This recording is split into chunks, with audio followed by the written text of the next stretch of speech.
Salut à tous. À ce stade de cette série, on va partir du principe que l'euro va disparaître dans un délai relativement court à cause des déséquilibres dont on a parlé dans les précédents épisodes.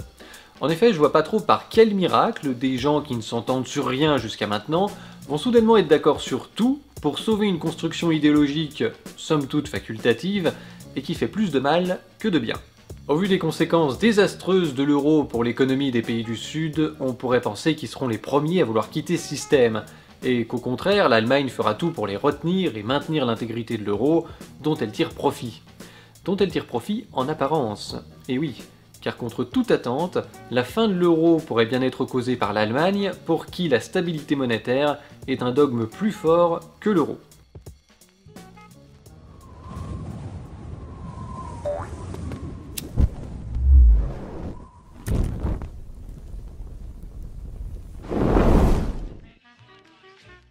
Les Allemands ont en effet été marqués par l'épisode d'hyperinflation qu'ils ont connu entre 1918 et 1923. La valeur de 1 mark or était passée de 1 mark papier à 1000 milliards de marques papier, entraînant une apocalypse monétaire. Aussi, après la Seconde Guerre mondiale, le patriotisme n'étant plus trop à la mode, surtout en Allemagne, la fierté nationale a trouvé refuge dans la monnaie. Avoir une monnaie forte et stable est devenu un impératif moral pour tous les Allemands, mais aussi un impératif économique, en raison de leur système de retraite par capitalisation. Vous avez besoin que l'argent que vous avez placé il y a 40 ans ait à peu près la même valeur au moment où vous prenez votre retraite. Du coup, tous les Allemands sont prêts à de nombreux sacrifices pour lutter contre l'inflation, et pour ça ils ont adopté des règles strictes. La Bundesbank est indépendante du pouvoir politique qui ne peut pas actionner la planche à billets pour financer les dépenses de l'État. Celui-ci est donc contraint de recourir au marché privé et de gérer rigoureusement son budget pour obtenir les meilleurs taux possibles. Pour lutter contre l'inflation, la Bundesbank contrôle l'offre de crédit des banques commerciales en contrôlant minutieusement la base monétaire, c'est-à-dire l'offre de monnaie centrale, par des politiques de taux d'intérêt, qu'elle monte ou qu'elle baisse en fonction de ce qu'elle veut faire. Et pour être sûre de pouvoir à chaque instant retirer de la monnaie du système, elle suit des règles strictes pour sa mise à disposition. Elle n'est octroyée que par des prêts, de préférence à court terme et toujours solidement garantis. Comme on l'a vu dans l'épisode 2 et 3, les banques commerciales doivent déposer à la Bundesbank des actifs qualifiés d'éligibles du même montant que leur emprunt. Pour rappel, il s'agit bien souvent d'obligations d'État ou d'entreprise, les actions sont aussi acceptées mais avec une décote de 20 à 30%. En cas de faillite de la banque commerciale, la banque centrale se remboursera en vendant les actifs qu'elle a pris en garantie. L'objectif de la Bundesbank, c'est d'éviter à tout prix de faire une perte financière qui l'empêcherait techniquement de retirer de l'économie le montant de cette perte. En gros, ça voudrait dire qu'elle a créé de la monnaie, mais en échange de rien, et donc que la monnaie s'est dépréciée. Si vous remarquez des similitudes avec les règles en vigueur dans la zone euro, c'est normal. Craignant le retour d'une Allemagne forte après la réunification, Mitterrand avait poussé à la création de l'euro, espérant contraindre les Allemands à la solidarité européenne. Les Allemands d'abord réticents ont fini par accepter à la seule condition que ce soit un euro marque, aligné sur les considérations idéologiques allemandes. Du coup, la BCE est indépendante du pouvoir politique et elle se situe à Francfort, la ville de la Bundesbank. Elle a interdiction de recourir à la planche à billets et de financer les États. L'inflation ne doit pas dépasser 2%, le déficit budgétaire des États doit être inférieur à 3% du PIB, etc., etc. C'est aussi l'Allemagne qui a choisi d'utiliser ce système compliqué de monnaie centrale qui ne se mélange pas, justement pour que l'euro soit facilement réversible en cas de pépin. Du genre, devoir transférer 8 à 10% de son PIB par an aux États les plus pauvres. En 1993, Margaret Thatcher avait préféré rester en dehors de cette grande aventure. Vous n'avez pas ancré l'Allemagne à l'Europe, vous avez ancré l'Europe à une Allemagne nouvelle, unifiée et dominante. À la fin, mes amis, vous constaterez que cela ne peut pas fonctionner. Elle avait compris que l'euro détruirait l'économie des pays les moins compétitifs, tout en menant à des politiques inflationnistes insupportables pour les Allemands. Sortant de la réunion préparant le traité de Maastricht, Mitterrand s'exclama au contraire « J'ai cloué la main de l'Allemagne sur la table de l'euro ». Finalement, c'est bien Thatcher qui avait raison, il avait cloué la zone euro sur la table de l'Allemagne. Et maintenant, Une allégorie du couple franco-allemand.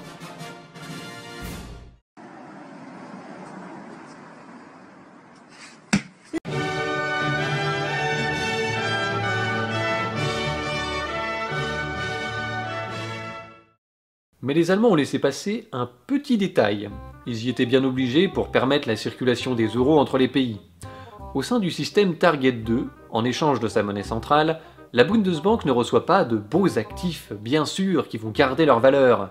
Elle ne reçoit que la monnaie centrale en provenance des autres pays de la zone euro, qui s'est accumulée pour atteindre un montant avoisinant les 1000 milliards d'euros. Ces actifs ne rapportent rien, sont invendables, et sont exposés à un risque de redénomination ou de défaut majeur, pour ne pas dire certain. Par conséquent, selon ses propres règles de classement, la Bundesbank considère tous ces actifs comme des créances pourries irrécouvrables, et elle n'a plus qu'à attendre qu'un État débiteur sorte de l'euro pour constater la perte. En d'autres termes, l'euro profite à l'exportateur allemand qui voit son activité économique se développer, mais pas à l'Allemagne prise dans son ensemble, parce qu'à la fin, les Allemands devront éponger la perte d'une manière ou d'une autre. Mais on nous a souvent dit que les Allemands avaient bénéficié de l'euro. Mais ça, c'est pas vrai. Alors justement, c'est ça le problème. C'est pas vrai parce que en fait, en quoi en auraient-ils bénéficié? Ils en auraient bénéficié parce que ils seraient devenus des champions du monde de l'exportation. Oui. Mais enfin, ils sont champions du monde de l'exportation parce qu'ils exportent vers la zone euro. Oui. Et c'est surtout ça qui fait qu'ils sont champions du monde de l'export. Et quel est le but d'exporter? C'est pas de gagner un titre de compétition, je suis le meilleur exporteur, on s'en fiche. C'est de gagner des sous. Oui. Oui. Et là, ils ne gagnent pas des sous, sinon de manière fictive. Ah oui. Regardez ce qui se passe au niveau de l'Allemagne. Vous avez un vendeur de voitures qui a réussi à vendre une voiture allemande à un client italien. Exemple vraiment canonique, qui ressort dans toutes les conférences, dans toutes les interviews. Qu'arrive-t-il à ce vendeur de voitures? Eh ben, il touche le prix de la voiture et il est content. Mais qu'arrive-t-il au niveau du pays tout entier, de l'Allemagne tout entière? Non. Parce que, en fait, ça n'est pas un Italien ou une institution italienne qui a payé. C'est la Bundesbank qui a payé. Le vendeur de voitures. Et donc, ça se rattrape, quoi. Enfin, la somme des deux, c'est... Et par quel biais a-t-elle payé? Eh ben, elle a payé en créditant le... C'est ça. En créditant le compte bancaire du vendeur de voitures. Voilà. Ça, d'accord. Mais... Au total, qu'est-ce qui est entré en Allemagne en fait d'argent? Uniquement des créances Target. Et c'est pas exactement un actif de très haute sûreté. Donc ils exportent, mais pour rien. Et exportant pour rien, le bénéfice de l'exportation qui est celui en général qu'on leur prête, on leur dit, on dit d'eux qu'ils sont contents de l'euro parce qu'ils peuvent exporter, mais en fait c'est un bénéfice fictif. Les Allemands vont donc casquer pour les targets, mais on n'est pas obligé de taxer les gens comme on pourrait le penser de prime abord. Il existe une autre solution pour gérer cette perte, parce que les banques centrales sont les seuls acteurs économiques qui peuvent avoir des fonds propres négatifs sans pour autant faire faillite, puisqu'elles sont elles-mêmes la monnaie. Elles peuvent donc faire ce que personne d'autre ne peut faire, boucher un trou dans les comptes par une simple écriture comptable. Elle a reçu 100 € via Target et elle a créé 100 € allemands pour son système bancaire. Si demain il y a un défaut sur les targets et que cette créance se volatilise, elle peut monétiser cette perte en remplaçant la créance par des billets de banque. Des billets qui peuvent être réels ou virtuels, ça n'a pas d'importance. En général, imprimer des billets sans contrepartie est inflationniste, surtout si vous le faites pour financer des gaspillages budgétaires. Mais là on est dans un cas particulier avec les targets. Parce que la monnaie circule déjà dans l'économie allemande, et les 1000 milliards y sont toujours. Donc, si l'afflux de monnaie en provenance des autres pays de la zone euro avait dû créer de l'inflation en Allemagne, ce serait déjà le cas. En d'autres termes, remplacer les targets par des billets, ça revient à figer la situation monétaire à un instant T, et c'est reconnaître que les targets n'ont jamais rien valu. Ou en tout cas pas autant qu'on ne le pensait. Faire ça, techniquement, c'est une possibilité. Mais pour les Allemands, c'est une hérésie totale, parce que ça revient à admettre qu'ils ont déprécié leur monnaie pour faire un joli cadeau aux pays du Sud. Et ça, c'est mort. Leur monnaie avait une certaine valeur quand ils sont rentrés dans l'euro, et ils comptent bien retrouver la même à la sortie. Ni plus, ni moins. Quand la Bundesbank a créé 100 € de monnaie, c'était en contrepartie d'un actif d'une valeur équivalente. Si cet actif devait perdre tout ou partie de sa valeur, il chercherait à faire payer la différence à quelqu'un pour être sûr que la monnaie conserve sa valeur. Ce raisonnement est motivé par une considération idéologique légèrement rigide, qui n'est pas dénuée d'un certain bon sens, mais qui a déjà poussé les Allemands à sacrifier leur économie sur l'autel de la monnaie. Pour qu'une banque centrale ne fasse jamais de pertes, les Allemands ont adopté un raisonnement très simple. Ils estiment qu'elle doit obéir aux mêmes règles de bonne gestion qu'une entreprise lambda. Et quand une entreprise lambda fait une perte supérieure à ses fonds propres, il faut que ses actionnaires la recapitalisent s'ils veulent la voir continuer à fonctionner. En d'autres termes, si la Bundesbank fait une grosse perte sur les targets, l'État allemand verrait sa dette augmenter du même montant que cette perte.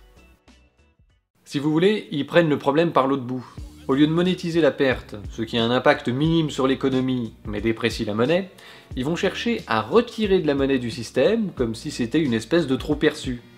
Ça permet de conserver la valeur de la monnaie, par contre ça contracte l'économie. Et quand vous contractez une économie qui est déjà au bord de la récession, comme c'est le cas en ce moment, eh ben ça fait très mal.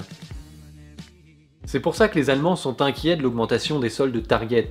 Ils considèrent qu'ils sont en train d'offrir des Mercedes aux pays du Sud sans contrepartie valable, et qu'à la fin, leurs contribuables payeront la note via des impôts. On est d'accord que les deux solutions pour gérer une perte ont des avantages et des inconvénients, et selon les cas, on peut très bien choisir l'une ou l'autre des solutions. Mais justement, dans le cas des targets, l'idéologie dominante et les traités poussent à une politique monétaire restrictive, alors que monétiser la perte me semble être une solution plus intelligente, plus juste et plus logique d'un point de vue politique et social. C'est simplement la conséquence négative de l'euro pour l'Allemagne. J'étayerai un peu mieux ce point de vue dans la prochaine vidéo sur l'Italie, où on verra aussi les solutions qui s'offrent à l'Italie pour régler cette question des targets, autre que le défaut pur et simple. Ça me permet d'éviter les redites et ça servira de conclusion sur le sujet des targets. Il n'y a pas que l'augmentation des soldes Target qui irrite les Allemands et leur donne envie de quitter ce système. Suite à la crise de l'euro, la BCE a dû s'écarter des dogmes monétaires en ayant recours à des politiques non conventionnelles pour sauver l'euro. En gros, ils font tourner la planche à billets, et ils la font tourner pour financer des bêtises et des déficits.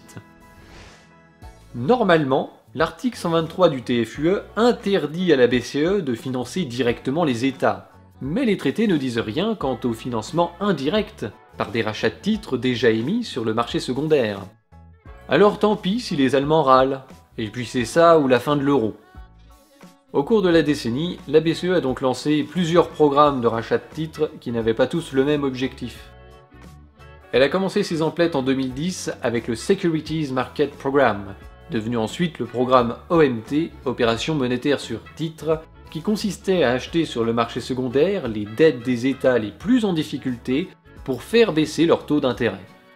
Le but était d'éviter que les spéculateurs qui pariaient sur la fin de l'euro n'entraînent la fin de l'euro par un effet autoréalisateur suite à l'explosion des taux d'intérêt des États. À partir de 2011, la BCE a commencé à accorder aux banques des LTRO, des prêts de monnaie centrale avec des durées de 3 ans pour un montant dépassant 1000 milliards d'euros. Puis fin 2014, il y a eu les TLTRO avec des maturités de 4 ans. Là aussi, le dogme de la Bundesbank qui veut que ces prêts n'excèdent pas des maturités de 3 à 6 mois n'est pas respecté. L'objectif de ces prêts est différent des rachats de titres. Comme on l'a vu dans les épisodes 2 et 3, il s'agissait de fournir aux banques un matelas de liquidité pour qu'elles puissent faire circuler la monnaie en l'absence de marché interbancaire. Ça aussi, c'était absolument vital à la survie de l'euro. Enfin, à partir de 2015, il y a eu les fameux QE, Quantitative Easing. Cette fois, le but est de lutter contre la déflation et de relancer l'économie en rachetant aux banques des obligations d'État et aussi d'entreprises pour pousser les banques à faire crédit plus facilement, quitte à ce que la BCE rachète ensuite des créances risquées. Les QE sont critiqués pour leur risque inflationniste et ou de gonflement de bulles des actifs, ce qui rend les Allemands systématiquement grincheux, entre autres. Mais en fait, la réalisation de ces risques est justement l'objectif poursuivi par la BCE pour relancer l'économie, avec des résultats discutables, mais c'est un autre sujet. En 2013, 35 000 Allemands avaient déposé un recours devant le tribunal constitutionnel allemand contre le programme OMT, estimant qu'il s'agit d'un programme illégal de financement des pays membres de la zone euro par des moyens détournés. La Bundesbank a enfoncé le clou lors du procès en affirmant que ce n'est le rôle d'aucune banque centrale de garantir la pérennité de l'Union monétaire européenne. Cette simple phrase nous fait comprendre que les dirigeants de la Bundesbank, et plus largement du monde économique allemand, auraient préféré que certains États sortent de la zone euro ou qu'on y mette fin dès 2010, plutôt que de se lancer dans ces politiques monétaires non conventionnelles. Mais l'euro étant défendu par des extrémistes qui squattent les plateaux de télé, il est risqué pour un politicien de prendre position contre l'euro, même en Allemagne. Bien que cela soit en train de changer dernièrement, en Allemagne comme ailleurs. Début octobre 2019, à l'occasion de la fin du mandat de Mario Draghi à la tête de la BCE, d'anciens hauts cadres de banques centrales ou de la BCE d'origine française, allemande, autrichienne et hollandaise ont signé une nouvelle tribune très critique sur la politique monétaire de Draghi. Je dis nouvelle parce qu'elle fait suite à d'autres qu'on verra au cours de cette vidéo. Une phrase en particulier a attiré l'attention. La suspicion que derrière ces mesures, celles que je viens de citer, il y aurait l'intention de protéger les États les plus endettés de la hausse des taux d'intérêt apparaît de plus en plus fondée. Oh, je sens que vous êtes complotiste, vous. Mario Draghi étant italien, cette suspicion revient à remettre en cause l'indépendance de la BCE et par là, le mythe selon lequel les pays de l'Union européenne seraient unis dans la diversité à la poursuite d'un intérêt commun européen. Jusqu'à il y a peu, ce genre de propos était tenu par des eurosceptiques populistes. Maintenant, c'est tenu par des hauts cadres du système. Petit à petit, le dogme se fissure.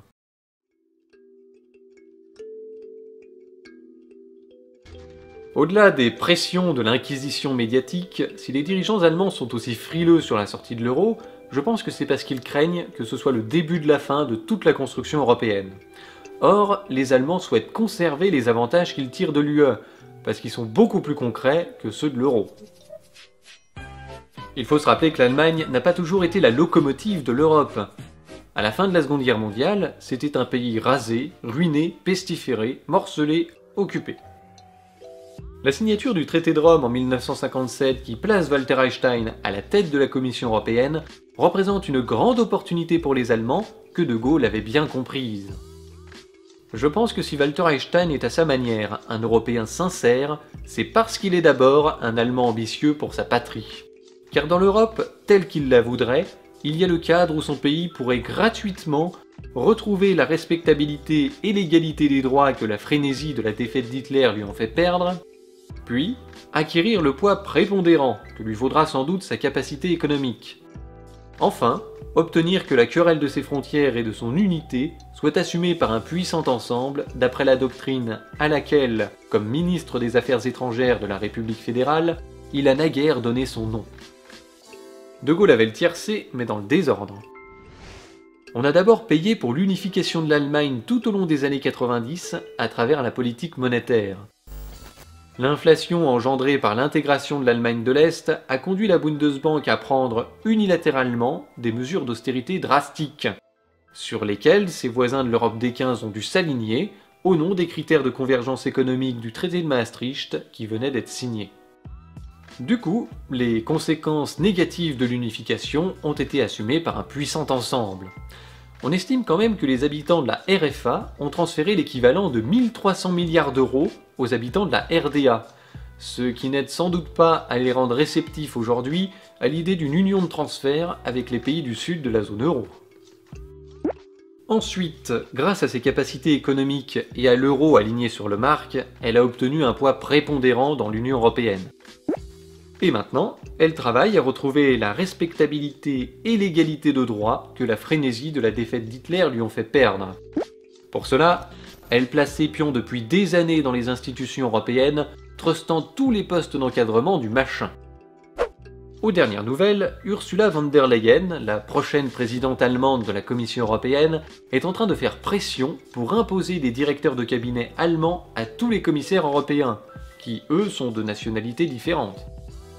Même à Libération, ils ont trouvé sa démarche paranoïaque, germano-centrée et teintée d'un nationalisme hors d'âge. Vis-à-vis de la France, plus spécialement, ça passe par deux choses. Mettre la main sur la bombe nucléaire par le truchement d'une armée européenne, alors que le traité de Moscou interdit à l'Allemagne de posséder des bombes nucléaires. Et deuxièmement, obtenir un siège permanent au Conseil de sécurité des Nations Unies, soit pour elle-même, soit en piquant celui de la France qui deviendrait un siège européen, mais que l'Allemagne piloterait évidemment. Le traité d'Aix-la-Chapelle marque un pas de géant vers ses objectifs. Il a été signé début 2019 par Macron au nom de l'amitié franco-allemande et d'une coopération européenne toujours plus renforcée. Bref, au nom de la collaboration la plus crasse qu'on ait vue depuis les années 40.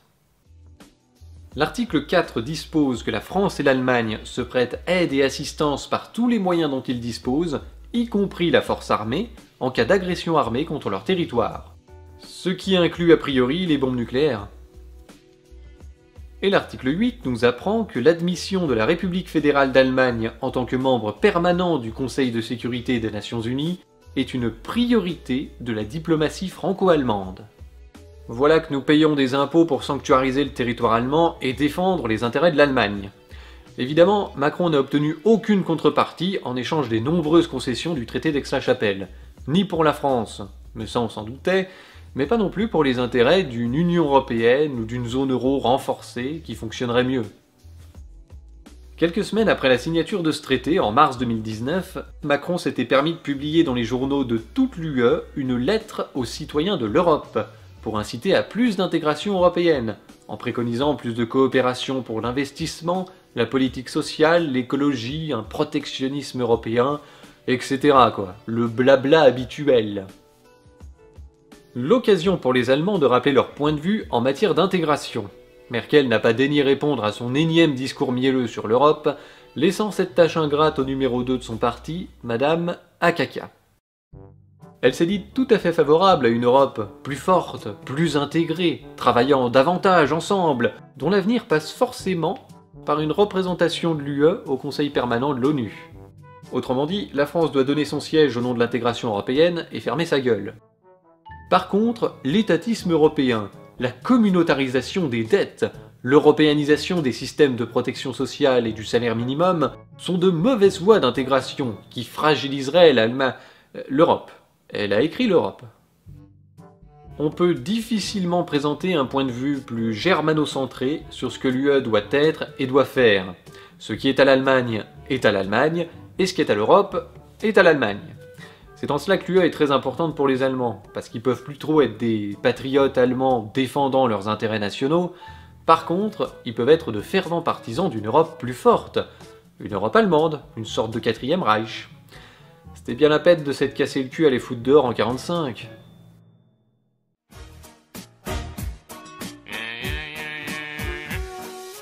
Oh baby, baby, oops, I did it again. I played with your heart, got lost in the game.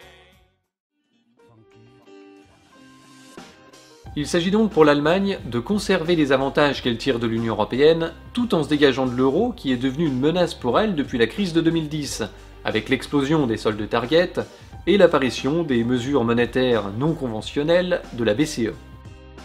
Alors, Jens Weinmann, le président de la Bundesbank à l'époque, a eu une idée. Une idée qui peut mettre fin à l'euro de manière imperceptible et sans que les coupables puissent être clairement identifiés. En 2012, il a envoyé une lettre à Mario Draghi, alors président de la BCE, pour lui faire une proposition toute bête. Nantir les dettes Target 2 avec un collatéral. Vous ne comprenez pas ce que ça signifie? C'est normal.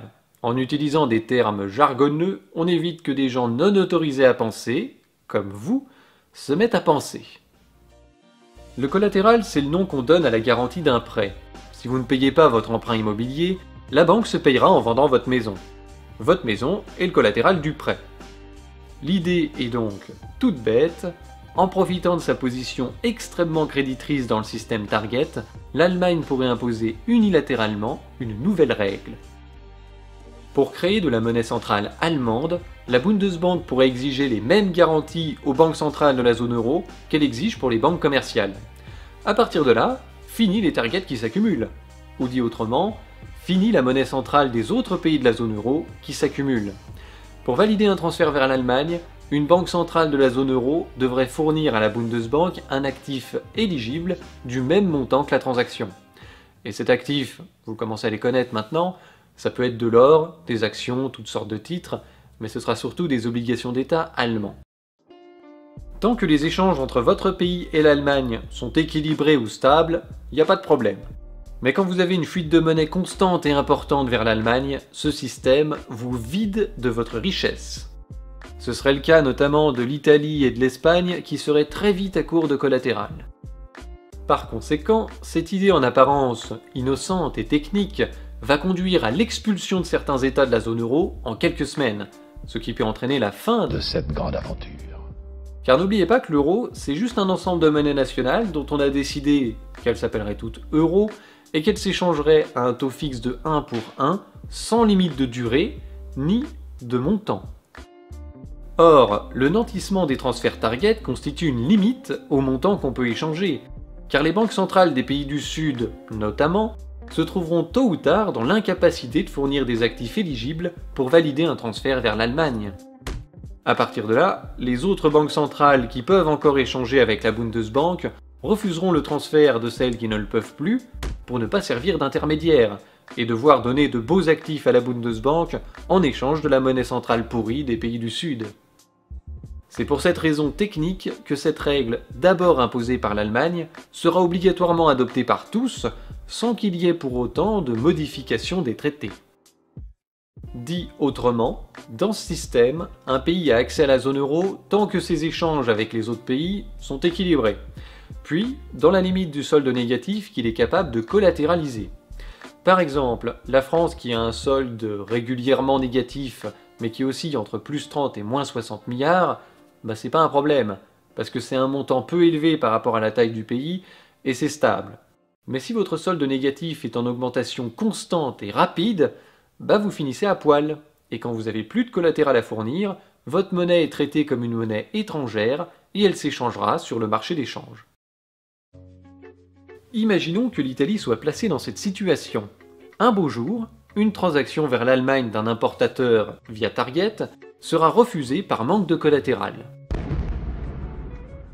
Sa banque n'aura pas d'autre choix que de se tourner vers le marché d'échange pour acheter des euros allemands contre des euros italiens, et par l'effet de l'offre et de la demande, il devra forcément payer un taux de change supérieur à 1 pour 1.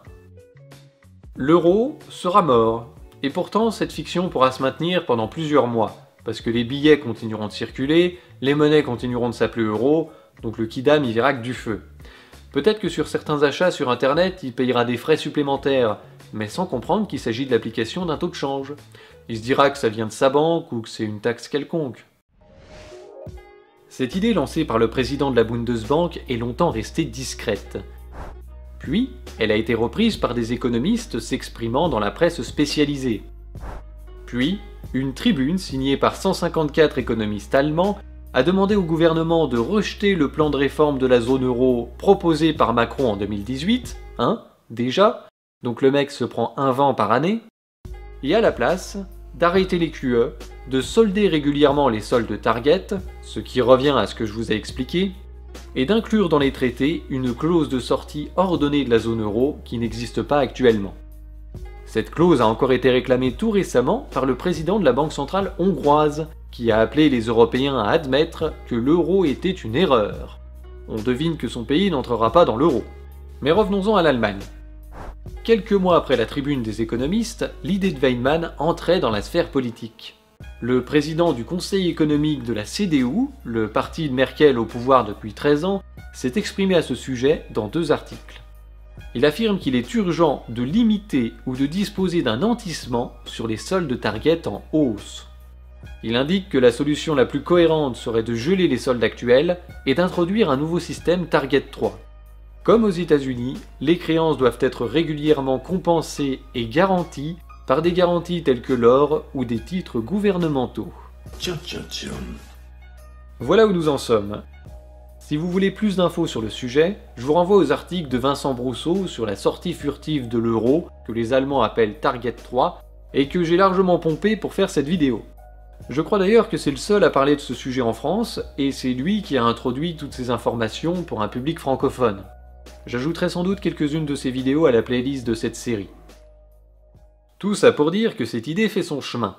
Et si un jour vous entendez parler à la télé d'une réforme de la zone euro, initiée par l'Allemagne, avec les mots Target 3 qui traînent dans un coin, gardez de l'argent liquide sous le coude, un peu d'or ça fait pas de mal, et profitez du feu d'artifice, parce que l'euro disparaîtra peu de temps après.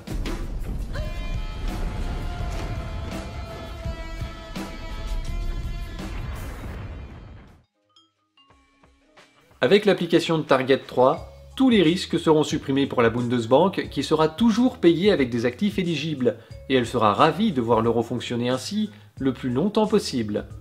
L'Allemagne aura l'avantage de bénéficier de l'euro pour ses exportations, mais sans l'inconvénient de voir s'accumuler les créances pourries de certaines banques centrales. Par contre, pour les pays du Sud, c'est la double peine.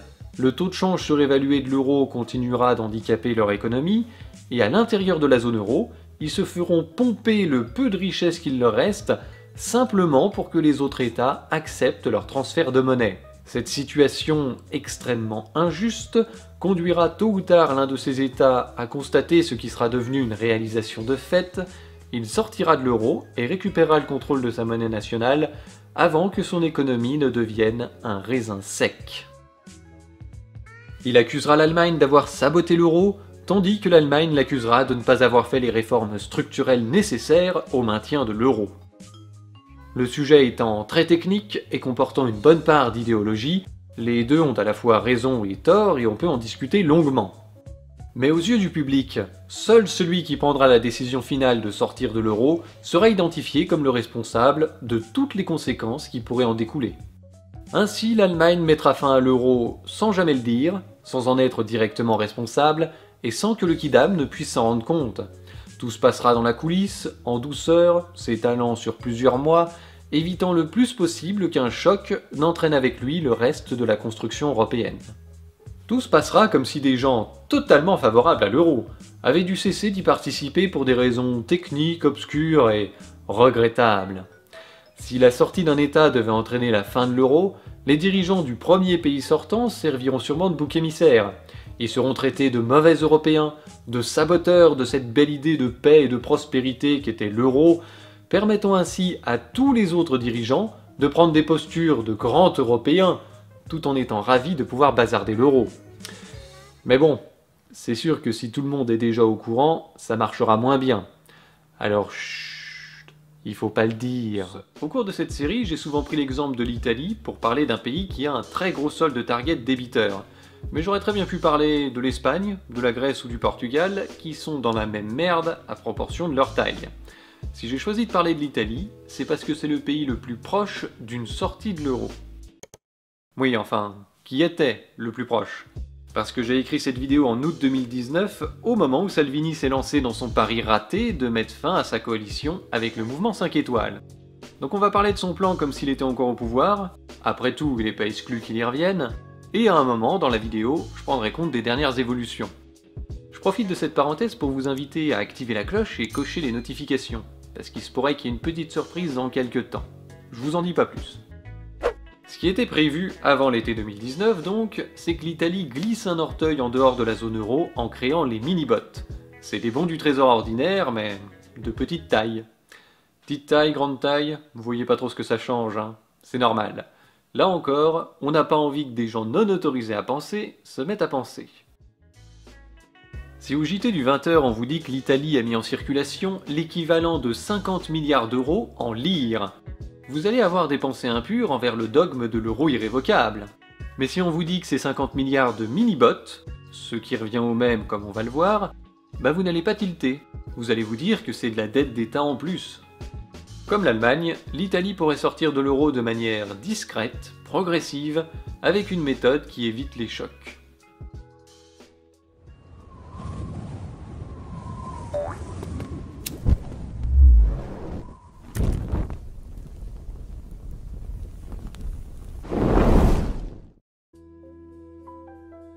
L'Italie a donc choisi de sortir de l'euro de manière discrète. Pourtant, elle pourrait faire une sortie franche dès aujourd'hui. Sur le plan technique, c'est beaucoup plus simple de sortir de l'euro que d'y rentrer.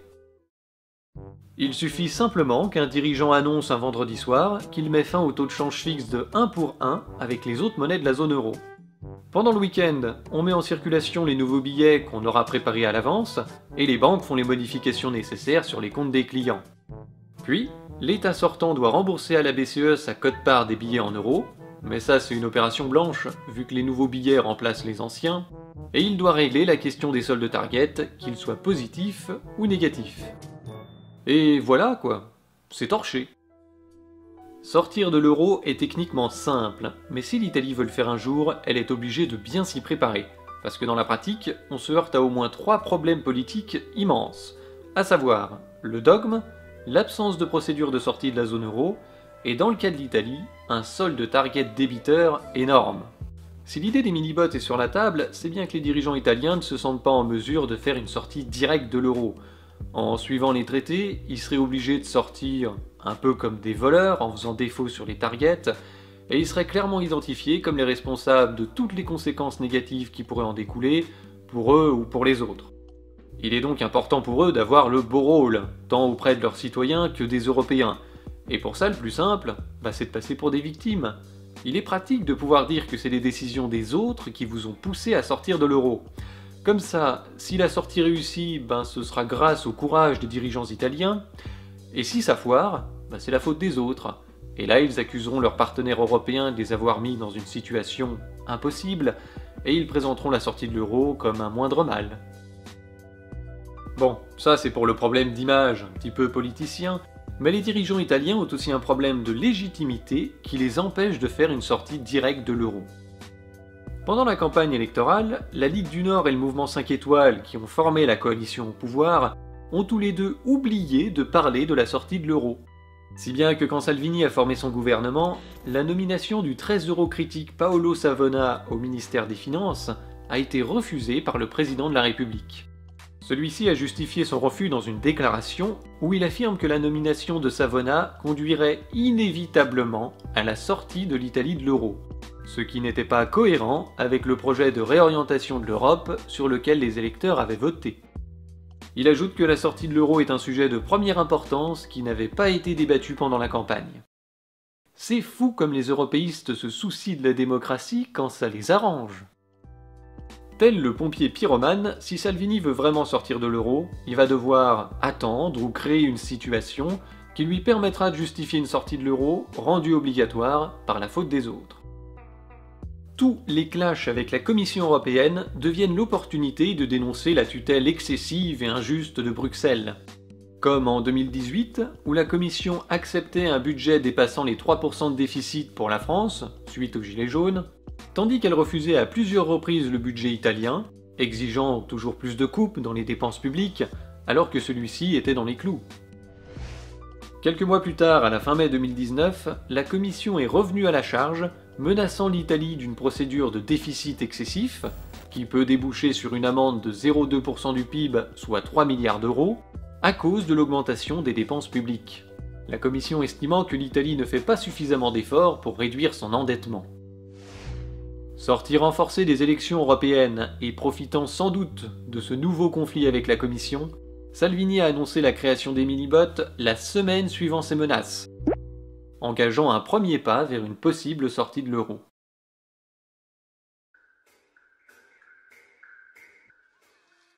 Comme la BCE avec ses QE, l'Italie se place à la frontière de la légalité en créant une monnaie qui n'en est pas vraiment une, parce que l'euro restera la seule monnaie qui a cours légal et forcé dans le pays, c'est-à-dire la seule monnaie que les agents économiques n'ont pas le droit de refuser pour un paiement. Au cas où vous ne le sauriez pas, c'est actuellement la seule chose qui donne de la valeur à ces bouts de papier. Les mini-bots n'auront donc pas ce privilège, ils seront émis par le Trésor et non par la Banque centrale, et ils resteront une monnaie fiduciaire sous forme papier. Il n'y aura donc pas de compte bancaire en mini-bot, ni de création monétaire par le crédit.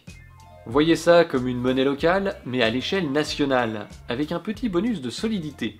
Parce que ce qui va donner de la valeur à ces mini-bots, en l'absence de cours légal et forcé, c'est la garantie que l'État les acceptera pour le paiement des impôts à une valeur fixe de 1 € pour un mini-bot.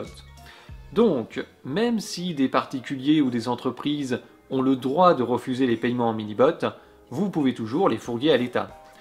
Cette garantie facilitera leur circulation du coup, D'autant plus qu'ils ont poussé le vice en donnant une apparence à ces mini-bots qui est bien éloignée de celle des bons du trésor habituels. Voici un bon du trésor classique, quand il est sous forme papier, et voici un mini-bot. Et oui, ils ont copié le design des billets en euros avec les mêmes coupures et les mêmes codes couleurs. Même leur valeur faciale est exprimée en euros, ce qui doit faire tiquer 2-3 personnes à la BCE. Je laisse Jacques Sapir vous expliquer comment tout ça va fonctionner et pourquoi ça pourrait déboucher sur une sortie de l'euro.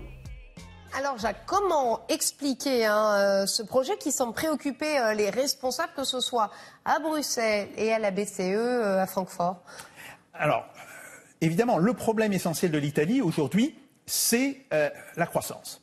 Alors, le problème aussi, c'est que quand l'Italie a mis en place sa politique d'austérité budgétaire, eh bien, l'État est devenu structurellement un mauvais payeur. Aujourd'hui, l'État doit aux entreprises, dans le cadre de divers marchés publics, à peu près 50 milliards d'euros. C'est extrêmement important. C'est grosso modo 3% du PIB. Et justement, le projet des mini-bots, eh bien, ça vise d'une certaine manière à redonner une capacité de circulation à cet argent qui, pour l'instant, est gelé dans l'État italien. Alors, comment vont-ils fonctionner, ces mini-bots? Alors, partons du départ. L'État italien doit à certaines entreprises, en particulier dans les travaux publics, doit de l'argent. Donc, il va payer ses impayés avec justement ces mini-bons ordinaires du Trésor, ces mini-bots. Et les entreprises pourront utiliser ces mini-bots pour payer leurs impôts ou leurs cotisations sociales. C'est globalement un mécanisme de compensation financière et de compensation fiscale. Alors, pourquoi parle-t-on de monnaie parallèle si ce système finalement aboutit simplement à compenser les dettes, comme vous venez de nous dire, entre l'État et les entreprises? Alors, le point intéressant, c'est que, si vous voulez, ces mini-bots seront d'autant plus efficaces qu'ils vont circuler entre les entreprises. Et on peut très bien le comprendre. Par exemple, l'État donc paye l'entreprise A avec des mini-bots, paye ce qu'il lui doit, et cette somme est supérieure au montant des impôts que l'entreprise A, par ailleurs, doit payer à l'État. Alors, qu'est-ce qu'elle va faire avec les mini-bots qu'elle a? Eh bien, elle peut payer l'entreprise B, payer alors que ce soit des produits ou des services, avec ces mini-bots. Pourquoi? Parce que l'entreprise B, qui ne touchera pas ces mini-bots, parce qu'elle n'est pas la victime d'une dette de l'État, va, elle, aussi pouvoir payer ses impôts. Et on voit très bien qu'avec cette circulation, on va avoir ces 50 milliards qui vont se remettre à circuler dans l'économie italienne. Et les ménages dans tout ça, alors? Alors ça, c'est dans une deuxième étape. Évidemment, puisque l'État donne le droit aux entreprises de régler leurs impôts et leurs cotisations sociales avec des mini-bots, pourquoi ne donnerait-il pas ce même droit aux ménages? À ce moment-là, ça permettrait aux entreprises de payer une partie des salaires des salariés, justement avec ces mini-bots. On le voit là, l'État règle ses impayés aux entreprises. Alors, pour certaines, ces entreprises vont faire circuler les mini-bots avec d'autres entreprises et ça va revenir en paiement des impôts à l'État. Mais pour d'autres, elles vont payer une partie des salaires, bien entendu pas la totalité, et les ménages, avec cela, vont pouvoir aussi payer leurs impôts. Autrement dit, le système sera d'autant plus efficace qu'il va s'élargir à différents agents économiques. Alors on n'en est pas encore là, Jacques, peut-être? Bien sûr que non. Bien sûr que non. Aujourd'hui, on est uniquement au niveau de la compensation fiscale. Mais il est évident que le gouvernement italien pourrait élargir les conditions de circulation, et d'une certaine manière, il devrait le faire, et qu'à ce moment-là, les mini-bots pourraient circuler dans l'économie italienne, probablement se substituer aux euros, et on peut se poser une question. À partir du moment où ils circulent dans l'économie italienne, pourquoi le gouvernement italien ne dirait pas, voilà, maintenant, les euros c'est fini, vous n'utilisez plus que des mini-bots, et on les redénomme la lire. Et à ce moment-là, l'Italie serait sortie en douceur, sans faire de drame, de la zone euro. Voilà l'essentiel qu'il y a à savoir sur les mini-bots. Pour l'instant, on ne sait pas si le gouvernement italien ira jusqu'au bout de la manœuvre. Officiellement, Salvini reste un alter-européiste favorable au principe de l'euro. Il exige simplement que quelques règles soient changées, notamment en ce qui concerne le déficit budgétaire des États. Ces mini-bots peuvent n'être qu'un moyen de pression pour tenter d'obtenir une renégociation, ou alors une sorte de protection contre des abus monétaires de la BCE, qui peut bloquer l'accès aux liquidités des banques italiennes à tout instant. C'est ce qu'elle a fait aux banques grecques en 2015 pour forcer Tsipras à accepter un programme de réforme. On comprend que l'Italie n'ait pas envie d'être bouffée à la même sauce. Salvini doit aussi composer avec des divergences politiques internes. Que ce soit dans son parti comme dans la coalition, la sortie de l'euro ne fait pas l'unanimité. En août 2019, il a d'ailleurs choisi de casser cette coalition avec le M5S pour tenter de prendre le contrôle du Parlement en provoquant de nouvelles élections. Bien mal lui en a pris puisqu'il s'est fait virer du gouvernement suite à des intrigues de palais, menant à la création d'une nouvelle coalition entre le M5S et le Parti démocrate cette fois, évitant ainsi la convocation de nouvelles élections. C'est fou comme les européistes se fichent de la démocratie quand ça les arrange. Mais ce n'est que partie remise. On verra bien aux prochaines élections si Salvini et ses mini-bots passent définitivement à la trappe, ou s'ils n'ont fait que reculer pour mieux sauter. Aux dernières nouvelles, Salvini a affirmé que l'euro est irrévocable, confirmant par là sa posture d'alter-européiste, au moins de façade. N'empêche qu'il peut dire tout le bien qu'il veut de l'euro, si Salvini revient au pouvoir et qu'il lance les mini-bots, ses intentions seront claires. Ça peut très bien servir dans un premier temps d'argument dans des négociations ou de protection contre d'éventuels abus de Bruxelles ou de la BCE. Mais en cas de crise économique ou politique majeure, il n'y aura qu'un pas à faire pour sortir de l'euro. Les mini-bots, c'est comme Target 3. Une fois que c'est lancé, ça déclenche le compte à rebours final de la fin de l'euro.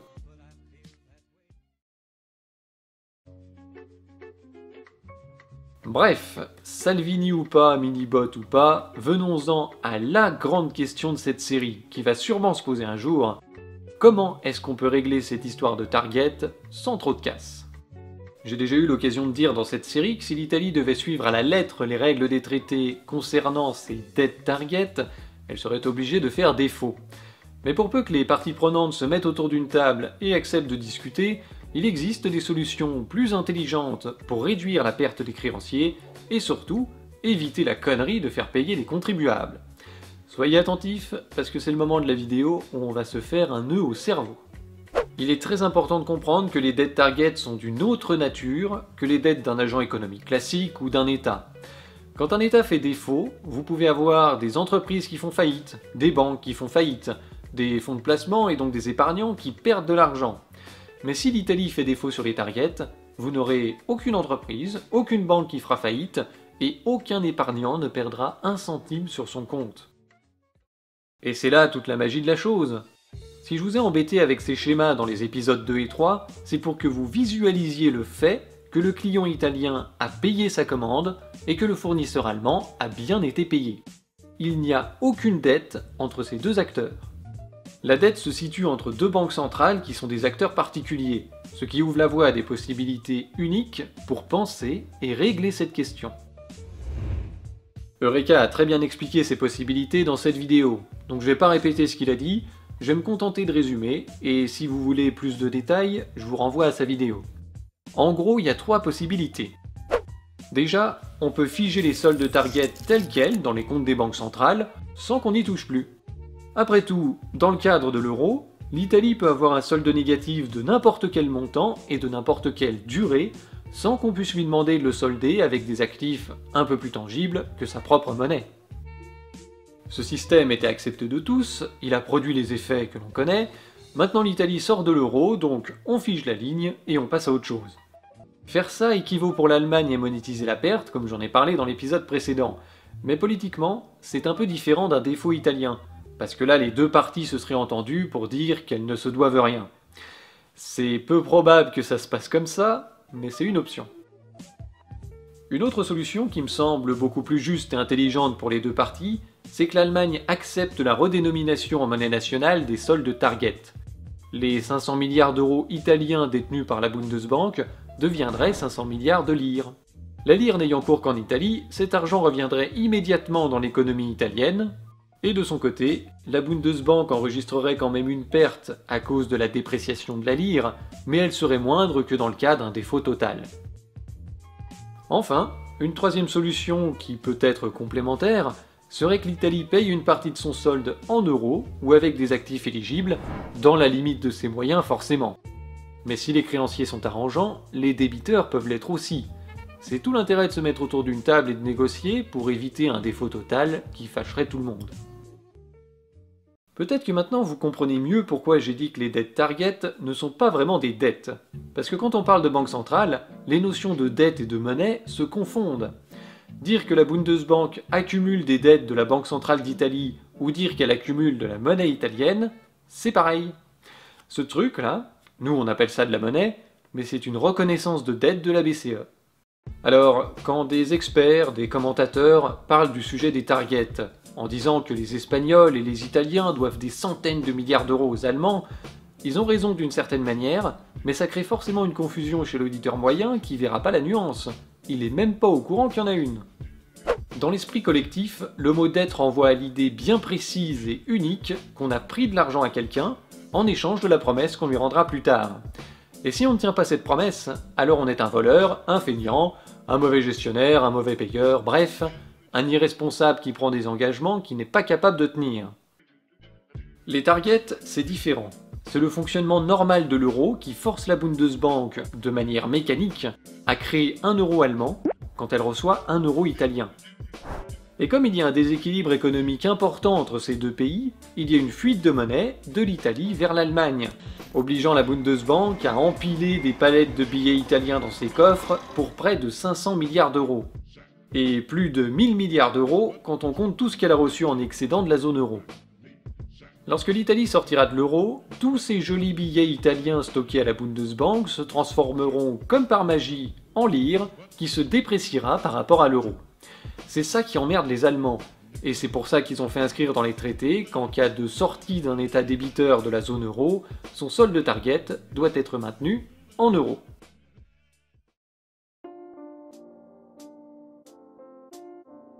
Maintenant qu'on sait tout ça, on peut résumer tout le problème des targets en deux questions fondamentales qui vont nous permettre de le résoudre. Premièrement, est-ce que les soldes target doivent être maintenus en euros comme inscrit dans les traités, ou est-ce qu'on accepte qu'ils soient redénominés en monnaie nationale? Je penche évidemment pour la deuxième solution, pour la simple et bonne raison que cette règle des traités est inapplicable dès que le solde target est trop élevé. Et même quand le solde est faible, on va voir que cette règle est contestable d'un point de vue politique et philosophique. Deuxième question, en cas de défaut ou de dépréciation sur les soldes target, qui paye la perte? Est-ce qu'on laisse la monnaie prendre le choc? Ou est-ce qu'on fait appel aux contribuables? Et dans ce cas, lesquels? Les Allemands? Les Italiens? Ou les Européens qui sont entre les deux avec la BCE? Oui, bon, ça fait plusieurs questions, mais ça fait partie du même problème. Bon, là aussi, vous savez ce que je pense. Pour moi, faire payer les contribuables, quels qu'ils soient, est débile et injuste. On va prendre chacun de ces trois cas un par un, et vous allez vite comprendre pourquoi je dis ça. Commençons par les Allemands. On nous vante souvent les mérites du modèle allemand, mais c'est quand même un peu de la merde. Les habitants sont pauvres, ils font plus de gosses, les infrastructures sont vieillissantes et l'État n'investit plus. L'économie du pays repose sur des secteurs dépassés, elle est très dépendante des exportations et elle est déjà au bord de la récession. Alors, si dans ce contexte vous lui retirez l'avantage de l'euro pour exporter, l'économie en prend un coup. Mais si en plus vous retirez de la monnaie du système pour faire payer les targets aux contribuables allemands, vous bousillez l'économie.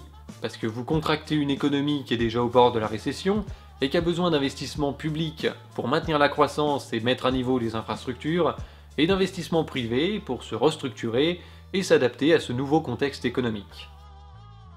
L'Allemagne va donc devoir assumer ses choix. Elle a accepté de figer le taux de change de sa monnaie à 1 pour 1 avec des économies moins compétitives que la sienne.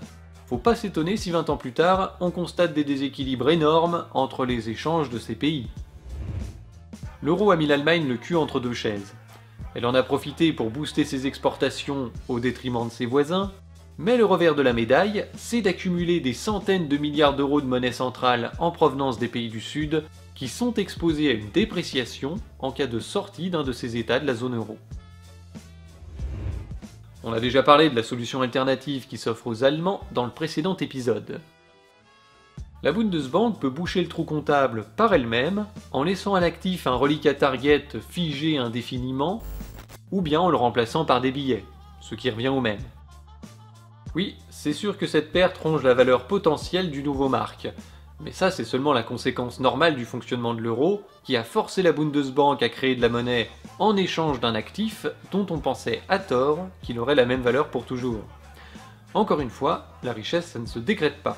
C'est pas parce que des types ont écrit dans un traité que 1 euro en Allemagne vaut 1 euro en Italie qui vaut 1 euro en Grèce, etc., que c'est vrai pour autant. Et 20 ans plus tard, on constate le désastre. Qu'on rassure les Allemands quand même, ils vont payer un prix pour l'euro qui est bien inférieur à celui payé par les Grecs. S'il est cruel de taxer les Allemands pour payer les targets, il est absurde de taxer les Italiens, ce qui peut sembler contre-intuitif. Mais rappelez-vous toujours que l'acheteur italien a payé son fournisseur allemand. On lui a fait une facture à un instant T, où le taux de change entre l'Italie et l'Allemagne était de 1 pour 1. Il a payé, c'est terminé. C'est quand même pas sa faute si aujourd'hui il y a des déséquilibres dans les comptes des banques centrales. C'était quand même pas son boulot de s'en occuper, si? Imaginez un petit peu que vous achetiez quelque chose à un fournisseur situé n'importe où en dehors de la zone euro, mais qui accepte d'être payé en euros. Vous payez votre facture en euros, vous recevez votre bidule, tout le monde est content. Sauf que 3 ans plus tard, le mec revient vous voir et il vous dit « Bah, écoutez, l'euro s'étant déprécié de 10% par rapport à ma monnaie, vous me devez une rallonge de 10% sur la facture, sinon je perds de l'argent. » Vous l'envoyez se faire foutre. Bon, on est d'accord. Et ben là c'est pareil, on va pas demander à un Italien de payer des années plus tard une somme qui correspond en fait à l'application d'un taux de change rétroactif sur sa facture. Ce serait débile, mais y a pire, faire payer les Européens. Je vous avais dit que la BCE sert d'intermédiaire entre les banques centrales de la zone euro et qu'on y reviendrait plus tard pour faciliter les explications. Eh ben c'est le moment. Quand je dis que la Banque d'Italie doit 500 milliards à la Bundesbank, d'abord, c'est un arrondi, et puis surtout, ça ne correspond pas vraiment à la réalité. Ça peut y correspondre dans le cas d'une explosion généralisée de l'euro, parce que si tout le monde fait défaut successivement sur les targets, à la fin c'est bien l'Allemagne qui ramasse tout sur la tronche. Mais pour l'instant, la BCE existe et sert d'intermédiaire. Ça veut dire que la Banque d'Italie doit 500 milliards à la BCE, et c'est la BCE qui les doit ensuite à la Bundesbank en majorité, et sans doute qu'une partie est due à d'autres banques créditrices du système. On n'a pas vraiment le détail. Cette nuance est très importante, parce que si l'Italie fait défaut sur les targets en sortant de l'euro, et que l'euro et la BCE survivent au choc, alors l'Allemagne ne sera pas la seule à devoir assumer la perte. Comme l'Italie fera défaut envers la BCE et non envers la Bundesbank, la perte sera répartie entre les actionnaires de la BCE, c'est-à-dire les États membres de la zone euro, à proportion de leur part dans l'eurozone. La France comptant pour 21% du bazar une fois l'Italie sortie, la Banque de France se ramassera 21% des targets non soldés, soit un peu plus de 100 milliards d'euros. En tant que Français qui participe à la zone euro, je peux vous dire que si ce risque devait se concrétiser, j'en aurais strictement rien à foutre. Il est hors de question de lâcher 1 centime pour ce bazar, c'est pas mon problème. Faut quand même pas oublier de quoi nous parlons. De la monnaie créée en Italie est allée en Allemagne et n'a pas fait le chemin inverse. Et le Français que je suis devrait payer 100 milliards d'euros à la Bundesbank? Je vous laisse réfléchir là-dessus, mais ça n'a aucun sens. En plus, les Allemands ont toujours refusé de mutualiser les dettes des États ou tout autre mécanisme de répartition des richesses. On peut les comprendre vu les sommes engagées, mais du coup, ils comprendront qu'on refuse de mutualiser les dettes target. Et ça vaut aussi pour les dettes de la Deutsche Bank, hein. Profitons-en pour dissiper toutes les illusions. Quand même, quel culot des Allemands d'exiger la solidarité européenne que quand ça les arrange.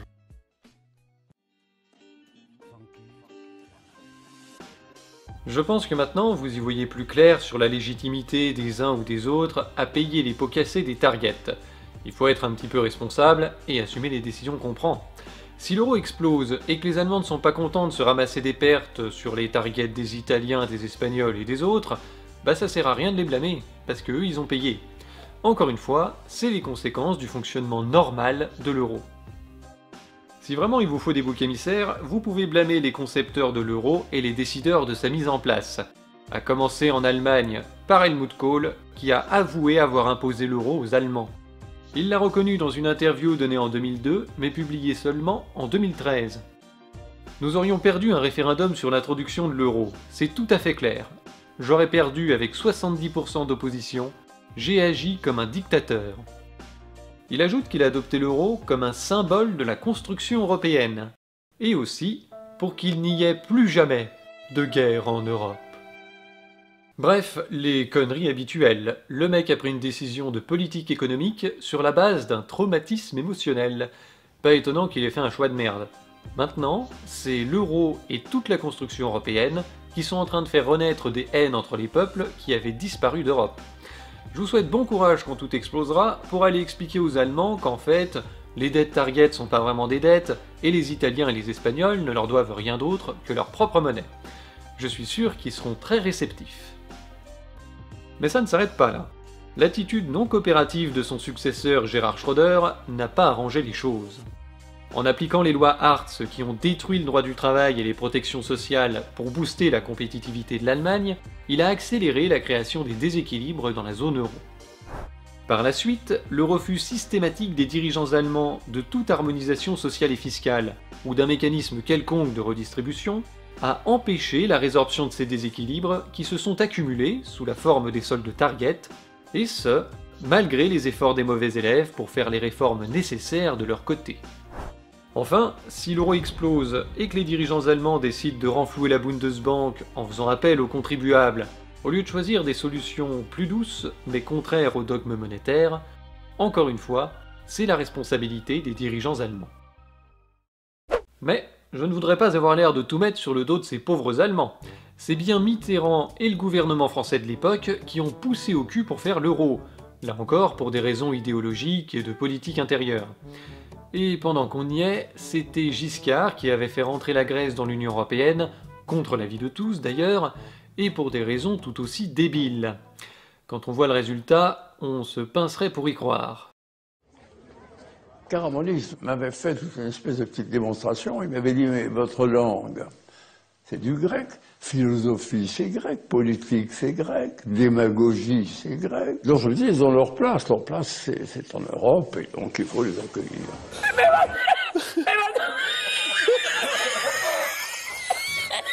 Les fonctionnaires de Bruxelles sont tout-puissants et eux aussi très réservés sur Athènes. Mais en s'appuyant sur les fondements de la philosophie antique, Giscard va les faire basculer du côté des Grecs. Il ne pouvait pas en effet les rejeter à l'extérieur et faire jouer Platon en deuxième division. C'est là le coup de génie de Giscard, ériger le grand philosophe en passeport d'entrée dans la communauté européenne. L'idéalisme des débuts, celui qui avait encouragé le berceau de la civilisation à rejoindre la grande famille de l'euro les yeux fermés, ce romantisme-là coûtera cher. Une vague d'austérité sans précédent dans tous les pays d'Europe et 450 milliards, montant estimé des plans d'urgence pour sauver la Grèce.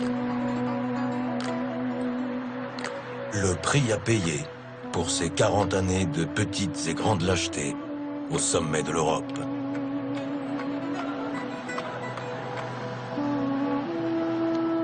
J'ai un regret, pas du tout pour l'entrée de la Grèce dans l'Union européenne, pas du tout, aucun regret. J'ai un regret pour l'adoption de l'euro par la Grèce.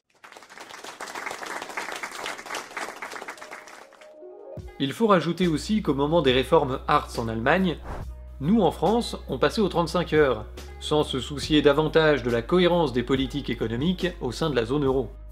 Et on peut faire ce genre de reproche à tous les pays et sur tous les sujets. Cette incohérence vient du fait qu'ils ont créé une union monétaire sans faire d'union politique, avec un ministre des Finances de la zone euro, un budget commun, un mécanisme quelconque de répartition, ce genre de trucs. Et tous ceux qui ont participé à la création de l'euro étaient parfaitement conscients des problèmes que ça allait engendrer. Mais comme l'union politique n'était pas réalisable en l'état à cause de l'impossibilité de s'entendre sur une base commune, des esprits cyniques, façon Jacques Attali ou Jean Monnet, ont fait le pari qu'une crise générée par ce système imparfait allait forcer les politiciens à s'entendre et à faire le grand saut fédéraliste vers cette union politique, faisant passer la réalisation de leur utopie avant toute considération sur le bien-être des populations. C'est donc ici que se situent les vrais responsables du désastre de l'euro, et ce sont ces gens que les Allemands ou nous autres devront blâmer quand tout ce système explosera. Quant aux conséquences des soldes target, les Allemands ont la chance de pouvoir les gérer sans trop de mal, pour peu qu'ils arrivent à mettre de côté leur dogme monétaire. Sinon, ce sera la boucherie. Mais il ne faudrait pas croire que les Allemands sont les seuls à qui l'euro risque de coûter très cher. Les pays du Sud en font déjà les frais depuis un petit moment maintenant, et en ce qui concerne la France plus particulièrement, il faut savoir que nous risquons très gros en cas de crise économique majeure. Mais ça, on en parlera au prochain épisode. À l'occasion des 20 ans de l'euro, le gouverneur de la Banque de France a fait un constat. L'euro est un vrai succès populaire. Il est soutenu par 72% des Français qui veulent le garder comme leur monnaie.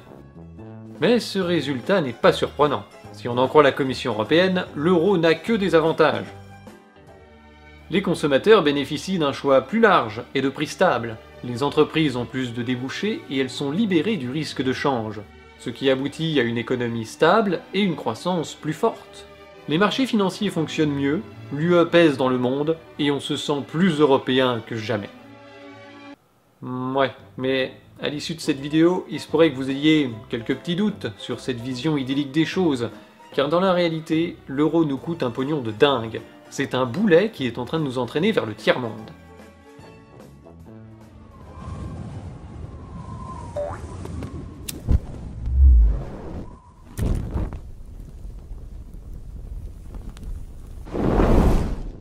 On va commencer par les avantages de l'euro. Alors c'est vrai que Marie-Charlotte n'a pas à se soucier de la monnaie pour ses week-ends dans la zone euro. C'est pratique. Et c'est sûr que le risque de change disparaît forcément dans les transactions quand vous figez les parités des monnaies. Quoi qu'on a vu qu'avec le système Target 2, ce risque est simplement décalé dans le temps, au moins pour une partie des transactions. Quoi la suite? Ah non mais, c'est tout? Non, c'est pas une blague, sur tous les autres sujets, l'euro est un putain de cancer. Alors vous pensez peut-être que j'exagère et que c'est mon parti pris anti-euro qui s'exprime, mais vous savez moi, si l'euro fonctionnait et avait tous les avantages qu'on lui prête, ça m'irait très bien. Je suis pas contre par principe ou par idéologie, je suis contre parce que je constate que dans la réalité, c'est une vaste tartine de merde. Et bien sûr, je vais vous le prouver tout au long de cette vidéo, donc je vous demande pas de me croire sur parole, vous pourrez juger par vous-même. Pour commencer, on sait que la cherté de l'euro, alliée à la libéralisation des mouvements de capitaux et de marchandises, a conduit en France à des délocalisations et à une augmentation massive du chômage, ce qui a lourdement pesé sur la croissance. Je rappelle l'étude du CEP qui estime que l'introduction de l'euro a coûté 56 000 € à chaque Français sur la période 99-2017, soit un manque à gagner estimé de 3 100 € de PIB par habitant en moyenne par an. Et comme les déséquilibres économiques ne cessent de se creuser, ce chiffre augmente d'année en année. Ils ont estimé que le PIB de la France a été amputé de 374 milliards d'euros en 2017 à cause de l'euro, soit plus de 16% du PIB. Le CEP indique que le fautif n'est pas l'euro, mais le manque de réformes nécessaires pour booster la compétitivité des États les plus perdants. C'est un peu comme si quelqu'un était en train de se vider de son sang parce qu'il vient de perdre une jambe, et qu'on lui explique que son problème c'est pas la blessure, c'est la gravité. S'il était en apesanteur, il aurait moins de problèmes. Voilà, c'est complètement con, et ben là c'est pareil. Le problème, c'est pas l'euro, c'est le manque de réformes pour s'adapter à l'euro. Sauf que manque de bol, c'est justement cette logique de promotion incessante des politiques de l'offre qui est à l'origine de la baisse de notre niveau de vie et de la nouvelle récession économique qui guette la zone euro en ce moment. La logique est la suivante. Pour devenir plus compétitif, il faut baisser les dépenses publiques pour pouvoir baisser la fiscalité et ne pas s'endetter. Ce qui conduit à supprimer ou privatiser des services publics dont le coût augmente forcément pour les usagers. Et dans le même temps, on détricote le droit du travail, ce qui augmente la précarité des travailleurs et fait baisser leurs revenus. On a donc des agents économiques qui payent plus pour les mêmes services et qui gagnent moins. Mais on nous explique que ça va faire augmenter l'activité économique et le PIB. Oui. D'accord. D'accord. Bon, en gros, il s'agit de subventionner l'activité économique sur le dos de la misère des gens. Au-delà des considérations morales, sur le plan économique ça peut marcher, mais à condition que vous soyez l'un des seuls pays à le faire, et à condition que le développement des exportations produise une activité économique qui est supérieure à celle perdue par la baisse inévitable de la demande intérieure. Il faut donc avoir une structure économique exportatrice forte, ce qui est le cas en Allemagne par exemple, mais pas forcément en France. En plus, ces politiques sont appliquées dans tous les pays de l'OCDE en même temps, et en particulier dans les pays de la zone euro, où la monnaie commune a remplacé la concurrence entre les monnaies par une concurrence sur le prix du travail, sur la fiscalité et sur les normes. Dès lors, sur le plan politique, le maintien ou le développement de l'activité économique dépend en grande partie de votre capacité à appauvrir votre population plus vite que vos voisins. Si vous y arrivez, vous allez aspirer leur emploi en leur vendant vos produits et en piquant leur part de marché à l'international. Mais ça dure qu'un temps, parce qu'eux aussi vont prendre des mesures pour améliorer leur compétitivité afin de stopper l'hémorragie. Et c'est ici que commence le cercle vicieux sans fin de l'appauvrissement généralisé qui nous conduit à la ruine. We need to make some cutbacks. Let's freeze teachers' wages. Great idea. I didn't get that pay rise, and the rent's gone up. Well, we'll just have to cut down on our food bills. Business is slow. We didn't make as much this month. We'll have to cancel the renovations. Sorry, we can't give you those extra hours. We lost a few contracts. Oh, that's all right. I'm sure things will pick up. Economic growth has slowed and the national debt is still going up. We'll have to make more cuts. Great idea. They've made more cuts at the school. Well, we'll just have to tighten our belts a bit more then. We'll start losing money. We can't even afford the repairs now. I'm really sorry, but we're going to have to cut your hours. But I need that money. I've had my hours cut and I need to apply for working tax credits. Fill in this form. The economy's getting worse, and now we're paying out more in benefits. Time to make more cuts. Great idea.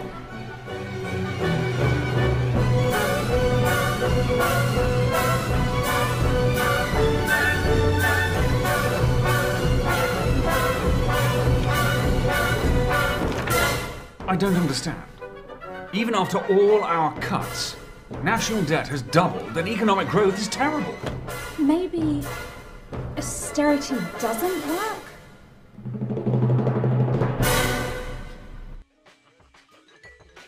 J'ai déjà eu l'occasion de dire dans une autre vidéo que ce modèle rend les patrons complètement schizophrènes. Parce qu'ils veulent des salariés pas chers et des clients riches. Mais comme les salariés des uns c'est les clients des autres, eh ben les gains que vous espérez avoir en baissant les coûts salariaux, vous les perdez par la baisse de la demande. C'est ballot.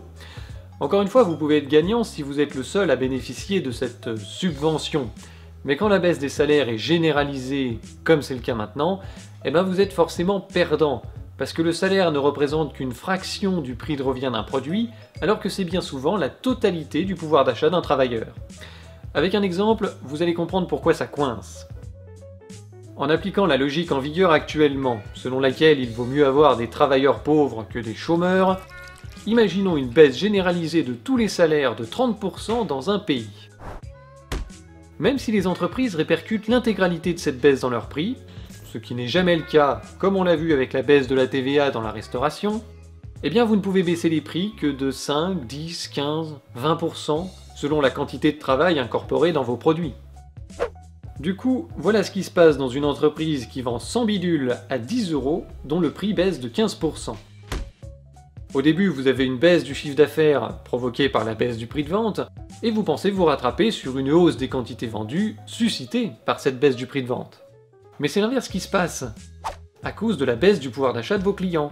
Parce que le produit est peut-être 15% moins cher, mais eux, ils ont perdu 30% de pouvoir d'achat, donc ils achètent moins qu'avant. En plus, si les gens n'ont plus de sous une fois payé les dépenses contraintes, les vendeurs de produits superflus peuvent voir leurs ventes chuter drastiquement. C'est ici que le développement des exportations est censé prendre le relais, à condition que vous soyez concerné par les exportations, ce qui n'est pas le cas de toutes les entreprises. Et puis, si les mêmes politiques de contraction de la demande sont appliquées dans les pays de vos clients, bah vous l'avez dans l'os. Et c'est bien ce qui se passe dans la zone euro, invalidant toutes les promesses de nouveaux débouchés pour les entreprises par la seule existence de cette monnaie. On a tendance à penser que l'euro est structurellement bénéfique à l'économie parce qu'il permet de faciliter les échanges.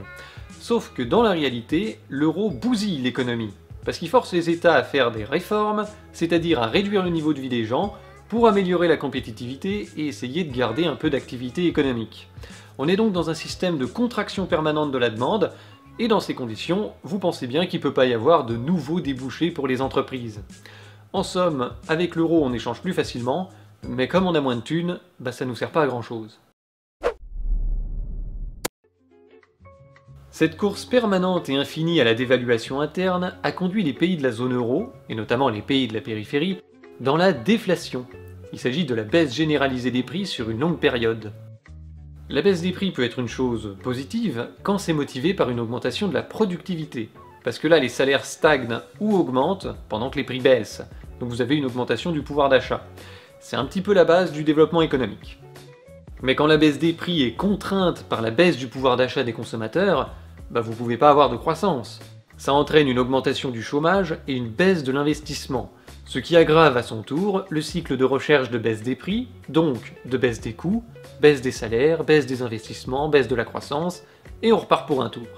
On entre en fait dans un cercle vicieux qui mène à la ruine, car les agents économiques ont des frais fixes, et quand leurs revenus n'arrivent plus à couvrir ces frais, les entreprises font faillite et les ménages squattent les ronds-points avec des gilets jaunes. Évidemment, la BCE a pris des mesures pour qu'on évite de rentrer dans ce cercle déflationniste, mais on va voir que le remède est peut-être pire que le mal. Vous pensez déjà que l'euro est une catastrophe? Mais non, ça c'est les bienfaits de l'euro au quotidien quand tout va bien. Quand une crise se déclenche, ça nous coûte encore plus cher.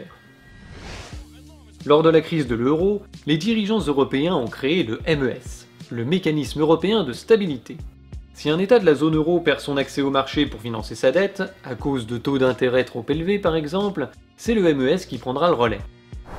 Doté initialement de 80 milliards d'euros de fonds propres, il pourra prêter au maximum plus de 700 milliards d'euros fournis par les autres États de la zone.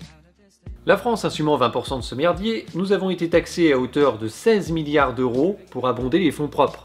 C'est plus que le prix des concessions des autoroutes. Et en cas de pépin, le MES pourra nous réclamer jusqu'à 142 milliards d'euros que l'État devra emprunter pour les donner aux autres États dans la mouise. Tout ça pour maintenir la stabilité et la cohésion de la zone euro. Ça n'a aucun autre but. Une fois les problèmes les plus urgents de la crise de l'euro résolus, ils ont essayé de relancer l'économie et de lutter contre la déflation qui pointait le bout de son nez, en faisant tourner la planche à billets avec les QE. En achetant des obligations d'État aux banques, ils espéraient doper l'investissement et la consommation par la relance du crédit, en améliorant la solvabilité des banques et en faisant baisser les taux d'intérêt par l'augmentation de l'offre de monnaie. J'adore quand un plan se déroule sans accroc. Sauf qu'il y a quand même un grand nombre de ménages qui sont rincés par les politiques d'austérité. Quand vous avez plus de thunes à la fin du mois, vos capacités d'emprunt sont inexistantes, même à taux zéro. Et comme la consommation ne repart pas, les entreprises n'investissent pas non plus. En d'autres termes, c'est une politique monétaire qui rate complètement sa cible. Les seuls qui bénéficient des taux bas sont les plus riches, qui ont des capacités d'emprunt, et ils en profitent pour acheter tout ce qui leur tombe sous la main à peu de frais.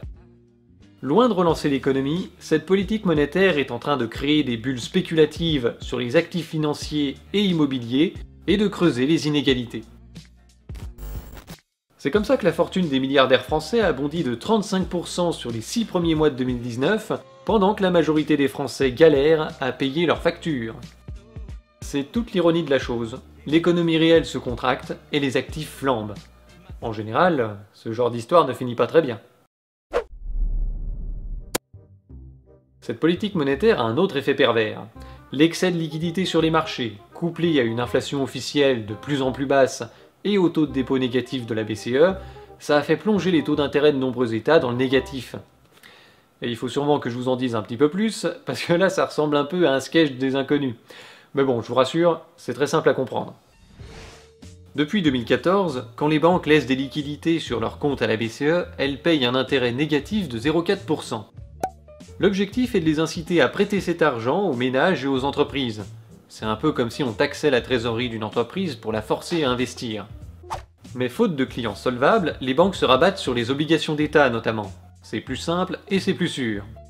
Seulement à partir de 2015, les QE de la BCE ont créé un effet de rareté sur ces actifs qui sont rachetés par ce programme, tout en fournissant encore plus de liquidités aux banques qu'elles cherchent à nouveau à placer sur les obligations d'État. Cette augmentation de la demande tire à la baisse les taux d'intérêt des États de la zone euro, jusque dans le négatif pour les plus solides d'entre eux. Comme je vous le disais, ensuite il y a d'autres effets qui rentrent en ligne de compte, notamment l'anticipation du risque de déflation qui encourage les taux d'intérêt négatifs. Parce que si vous prêtez votre argent à moins 0,5% et que dans le même temps les prix baissent de 1% par an, vous gagnez de l'argent. En tout cas vous gagnez du pouvoir d'achat. Ensuite, la spéculation sur la fin de l'euro joue aussi un rôle. Si l'Allemagne sort de l'euro et qu'elle vous rend des marques qui valent 20, 30, peut-être 40% de plus que l'euro, bah vous gagnez de l'argent, même en lui en ayant prêté à taux négatif. Et enfin, certaines institutions financières ont l'obligation légale de détenir dans leur compte un certain pourcentage de bons du trésor de leur état de référence. Donc ça les oblige à remplacer d'anciennes obligations d'État à taux positif qui arrivent à échéance par des nouvelles qui sont à taux négatif, et même s'ils voudraient peut-être pas en acheter autant. Donc ça maintient une demande qui devrait disparaître en temps normal, ce qui fait baisser les taux. C'est pour toutes ces raisons que les taux négatifs sont en train de se répandre en Europe. Les investisseurs cherchent de la sécurité et ils considèrent qu'ils ont moins à perdre en payant 0,9% à l'Allemagne qu'en laissant leur argent sur un compte ou en achetant encore plus d'autres catégories d'actifs, comme les actions par exemple, dont les prix se sont envolés ces dernières années. Pour info, l'indice Dow Jones est 2 fois plus élevé qu'à la veille de la crise des subprimes, et je suis pas sûr que l'état de l'économie américaine le justifie. Il est à craindre qu'en cas de crise, les bulles éclatent et que les prix des actions soient divisés par 2 ou 3. En prêtant à des États solides comme l'Allemagne, on est à peu près sûr de retrouver la quasi-totalité de son capital à échéance. Mais le monde est vaste, et on trouve encore des endroits où on rémunère l'argent, donc on constate une fuite des capitaux de la zone euro vers les États-Unis, qui payent encore entre 1,5 et 2% d'intérêt positif sur leurs bons du trésor. La légende de l'euro servant de contrepoids à la puissance du dollar était déjà totalement bidon, mais alors là ça va devenir une vaste blague, hein. Ne soyez pas étonnés de voir l'euro baisser face au dollar dans les mois ou les années qui viennent. Et c'est pareil pour la livre sterling. À votre avis, quand les gens se rendront compte que l'euro et la politique de la BCE défoncent plus leur épargne que le Brexit n'a abîmé celle des Anglais, vous croyez qu'ils vont réagir comment ? Dans une certaine mesure, on peut considérer que les taux d'intérêt négatifs sont une bonne chose pour les contribuables parce que ça fait baisser la charge de la dette. Par contre, c'est une très mauvaise chose pour les épargnants, parce que ça met en danger le financement de l'épargne en général, et en particulier des retraites par capitalisation. Donc c'est peut-être pas le bon moment pour pivoter vers ce mode de financement, mais bon, j'ai peut-être pas la pensée assez complexe pour comprendre. C'est une politique totalement assumée par Christine Lagarde, la nouvelle présidente de la BCE, qui a affirmé ceci. Deuxièmement, il faut se souvenir que chaque personne, ceux de vos auditeurs qui sont là, est à la fois un salarié, un épargnant, un emprunteur, et que les impacts des taux d'intérêt vont affecter chacune de leurs dimensions. Je pense qu'on sera plus content d'avoir un emploi plutôt que d'avoir une épargne protégée. Je pense que c'est dans cet esprit-là que les politiques monétaires ont été déterminées par mes prédécesseurs et je pense que c'est assez salutaire comme choix. Eh ben, il faudra qu'elle relise Keynes. Elle y apprendra que dans une économie fermée, l'épargne globale est égale à l'investissement, qui lui-même permet de créer de nouveaux emplois. Alors peut-être qu'elle compte sur l'épargne extérieure de la zone euro pour financer nos investissements. Si c'est le cas, on n'a pas fini de se faire racheter par les Chinois, les Qataris, les États-Uniens et tous ceux qui ont 3 sous et l'envie de se payer une pute. Au lieu de travailler pour financer nos retraites, on travaillera pour engraisser des fonds de pension étrangers. Ça va être beau l'Europe puissance, hein. On a hâte de voir ça. En France, on aime bien l'épargne à la papa avec un capital garanti. Ça tombe bien, c'est la première qui va se faire défoncer par cette politique. Les fonds en euros d'assurance vie contiennent environ 80% d'obligations d'État, dont le stock est en train de passer en rendement négatif, mettant en péril la santé financière des assureurs qui doivent payer un rendement positif à leurs clients tout en garantissant leur capital. La concurrence entre les assureurs les pousse à chercher du rendement et donc à prendre des placements de plus en plus risqués, dont la valeur peut s'effondrer en cas de crise économique, de flamber des taux d'intérêt ou du pétrole, ou tout simplement de mauvais placements. Bon, je vous le dis tout de suite, la catastrophe est quand même pas pour demain. En fait, c'était hier. Le coup d'envoi a été donné début octobre 2019 par Arkea à un truc lié au Crédit Mutuel. Ils ont dû recapitaliser leur filiale d'assurance vie sur Avenir à hauteur de 540 millions d'euros à cause des taux d'intérêt négatifs et des contraintes réglementaires sur les ratios de solvabilité. 2 semaines plus tard, c'est AG2R La Mondiale qui lançait un emprunt de 500 millions d'euros à 4,4% d'intérêt pour améliorer la solvabilité de 2 de ses fonds d'assurance vie. Attends une seconde là. Ils empruntent de l'argent à taux positif, ça leur coûte des sous. Puis ils prêtent une partie de cet argent à taux négatif à des États, ça leur coûte des sous. et enfin ils doivent servir un rendement positif à leurs clients et garantir leur capital, ça leur coûte des sous. Bon, je vois vraiment pas ce qui pourrait mal se passer dans ce business, ça m'a l'air très sûr, hein. Et pour finir, début novembre, ça a été le tour de la Société Générale d'annoncer une possible recapitalisation de sa filiale d'assurance vie, la Sogecap. Bon, quand on en est à l'annoncer, c'est plus vraiment une possibilité, hein. Je vous passe tous les articles concernant Allianz, Generali et compagnie qui annoncent soit la baisse des rendements sur les fonds en euros, soit l'application de frais d'entrée exorbitants, ou tout simplement la fermeture du fonds. C'est-à-dire qu'ils arrêtent de vendre ce produit à leurs clients parce que c'est plus rentable. Mais le crime était en quelque sorte prémédité.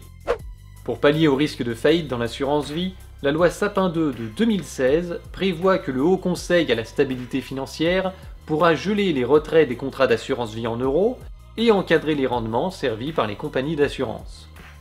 En d'autres termes, votre argent sera bloqué. Donc j'espère que vous en aurez pas besoin, parce que ça peut durer un petit moment, et bien sûr ça vous rapportera que dalle, même si ça c'est déjà plus ou moins le cas. Quand on voit les rendements sur le livret A, le LDD ou l'assurance vie en général, une fois qu'on a enlevé les frais, les cotisations et l'inflation officielle, même si elle est basse, les épargnants perdent déjà de l'argent. À ce tarif, la prochaine étape c'est de se servir directement sur vos comptes. Ça tombe bien, c'est prévu. Bon, on a vu les bienfaits de l'euro au quotidien. On a vu les bienfaits de l'euro lors de la précédente crise, et maintenant, on va voir les opportunités formidables qui vont s'offrir à nous lors de la prochaine crise d'importance. Ah, je vous avais dit que la tartine de merde était vaste, hein. Comme les États ne pourront pas renflouer les banques cette fois-ci, vu qu'ils sont déjà surendettés, il est prévu que les banques se servent directement sur les comptes de leurs clients pour éponger leurs pertes. Cette pratique de bail-in ou renflouement interne est légale en France depuis le 1er janvier 2016, suite à la transposition de la directive européenne BRRD relative au redressement des banques et à la résolution de leurs défaillances. Cette directive transforme l'épargnant moyen en technicien de surface à la remorque d'un incontinent. On va éponger les défaillances des banques. Bah oui, c'est pour ça qu'on se lève tous le matin pour aller travailler, hein, c'est notre raison d'être. On a hâte de pouvoir rendre service à notre banque. Cette directive prévoit que les dépôts supérieurs à 100 000 € pourront être taxés par une banque pour renflouer ses pertes. Ce n'est pas un scénario de science-fiction, ils ont déjà appliqué cette mesure à Chypre en 2013. La garantie sur les dépôts de moins de 100 000 € est évidemment théorique, parce que selon l'ampleur de la crise, ils vont se servir sur tous les dépôts si nécessaire, d'autant plus que les riches épargnants étant au courant du risque, ils vont prendre les devants, comme lors de la crise de 2008 aux États-Unis où cette mesure était déjà en vigueur. En 2018, un journaliste du Financial Times a avoué avoir caché un bank run des initiés de Wall Street lors de la crise de 2008. Voyant le système financier s'effondrer autour d'eux, et conscient que leurs dépôts en banque n'étaient garantis que jusqu'à une certaine limite, ils s'étaient rués au guichet des banques pour ventiler leur économie dans plusieurs banques et sur plusieurs comptes, afin de ne pas tout perdre au cas où l'une d'elles ferait faillite. Le journaliste faisant partie de ces initiés qui faisaient la queue devant les guichets, il s'est bien rendu compte du bank run, mais il a renoncé à faire un article sur le sujet, de peur d'aggraver la panique et de pousser ce qui restait du système financier dans l'abîme. Ça veut dire que les trous de balles de notre espèce seront les derniers à être informés du risque de faillite d'une banque ou de tout le système. Avant ça, les initiés auront réparti leur argent, ou l'auront même carrément sorti des banques, ce qui veut dire qu'une banque en difficulté verra disparaître les comptes de plus de 100 000 € avant même de pouvoir les taxer, rendant inapplicable la garantie sur les comptes de moins de 100 000, parce qu'il n'y aura plus que ça pour la renflouer. Tout simplement. Mais il n'est pas nécessaire d'aller jusqu'à la faillite pour qu'une banque soit obligée de vous exproprier à cause des taux négatifs. Dans certains pays, elles ont déjà commencé à répercuter ce coût sur leurs clients en taxant les dépôts. C'est le cas en Allemagne, l'Italie et la Suisse ont suivi. Au début, ça ne concernait que les dépôts de plus de 100 000 €. Puis, évidemment, ils ont étendu la règle à tous les dépôts. Bien sûr, en France, nous ne sommes pas concernés car le nuage des taux négatifs s'arrête à la frontière, c'est bien connu. Enfin, jusqu'à ce que des banques d'affaires commencent à taxer leurs déposants à l'automne 2019. Le gouverneur de la Banque de France a alors déboulé pour nous assurer que ça ne concernerait jamais le Pékin moyen. Les banques qui ponctionnent leurs clients sont des établissements de gestion de fortune, qui visent de très gros patrimoines, avec des comptes courants supérieurs à 1 million €. Et il n'est pas question que ceci s'applique aux particuliers habituels ou aux PME. Mais non, bien sûr, les banques ne vont pas taxer nos dépôts, rassurez-vous. Par contre, elles vont augmenter discrètement leurs frais. Des frais bancaires qui ont déjà fait x10 ces 10 dernières années. Pour l'instant, tous ces bouts de ficelle arrivent à faire tenir le système parce que les taux ne vont pas au-delà des moins 1%. Mais si les taux devaient plonger davantage dans le négatif, les banques seraient obligées de répercuter ce coup sur tous leurs déposants qui pourraient être tentés de retirer leur argent des banques, préférant avoir des billets sous le matelas qui rapportent 0%, plutôt que d'avoir des comptes à la banque qui perdent 3, 4, 5% par an. Des mecs du FMI ont donc planché sur ce problème et ont pondu une note pour adapter le système économique au taux négatif. Leur solution concernant les espèces est toute bête. Rendre la détention d'espèces aussi onéreuse que celle des dépôts bancaires assortis de taux d'intérêt négatifs. Je vous passe les détails de la mise en application pour aller directement à la conclusion. Imaginons que le taux soit de moins 3% sur les dépôts bancaires.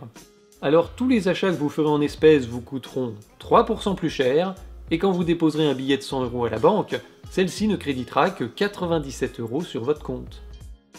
De cette façon, vous ne pourrez pas échapper au taux négatif en stockant des billets de banque, et vous serez otage d'un système bancaire et monétaire qui bouffe votre épargne petit à petit, jusqu'à ce qu'il ne vous reste plus rien.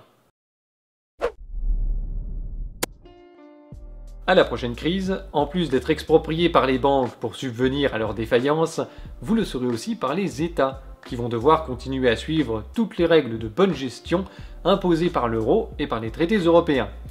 Le problème, c'est que pendant une crise, les recettes de l'État se contractent en même temps que l'activité économique, pendant que les dépenses augmentent, notamment les dépenses sociales. Il va donc y avoir un petit problème de pognon. Fin 2017, le groupe d'études France Stratégie a rendu un rapport au gouvernement qui préconise 3 voies pour résorber les dettes publiques dans la zone euro. Ces 3 voies sont présentées comme des compléments à la rigueur budgétaire qui seraient utiles dans le cas d'une crise économique afin d'assurer la pérennité de la monnaie commune. Et rien d'autre. Développer le pays, résorber le chômage, améliorer le confort de vie des gens? Bah, c'est tellement 20e siècle. En fait, ils sont pas très originaux. La première de ces voies n'est autre que le MES.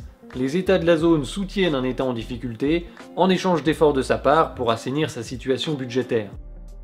La troisième, c'est les QE de la BCE.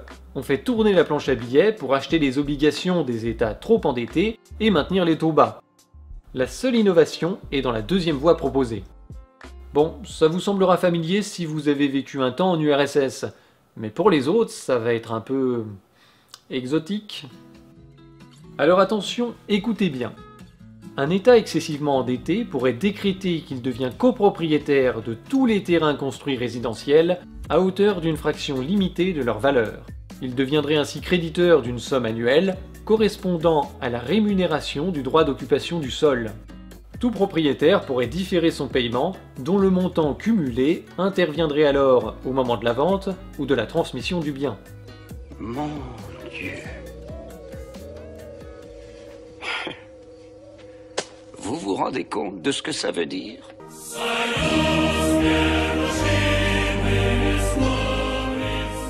En clair, ça veut dire que si vous avez acheté un terrain avec une maison dessus ou un appartement, l'État décrétera qu'il est propriétaire d'une partie du terrain, sans vous dédommager bien sûr, et vous devrez en plus lui payer une location.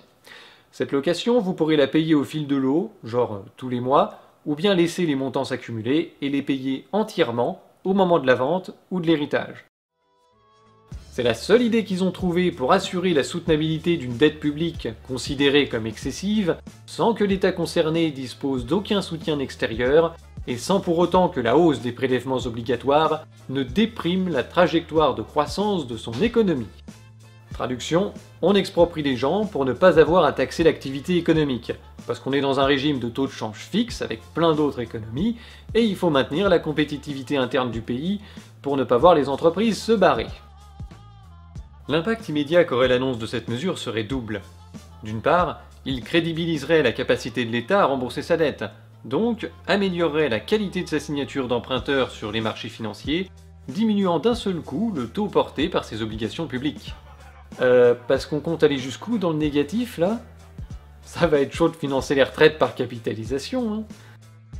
D'autre part, il induirait une baisse instantanée de la valeur des biens immobiliers puisqu'on ne pourrait plus vendre la fraction du terrain détenue par l'État.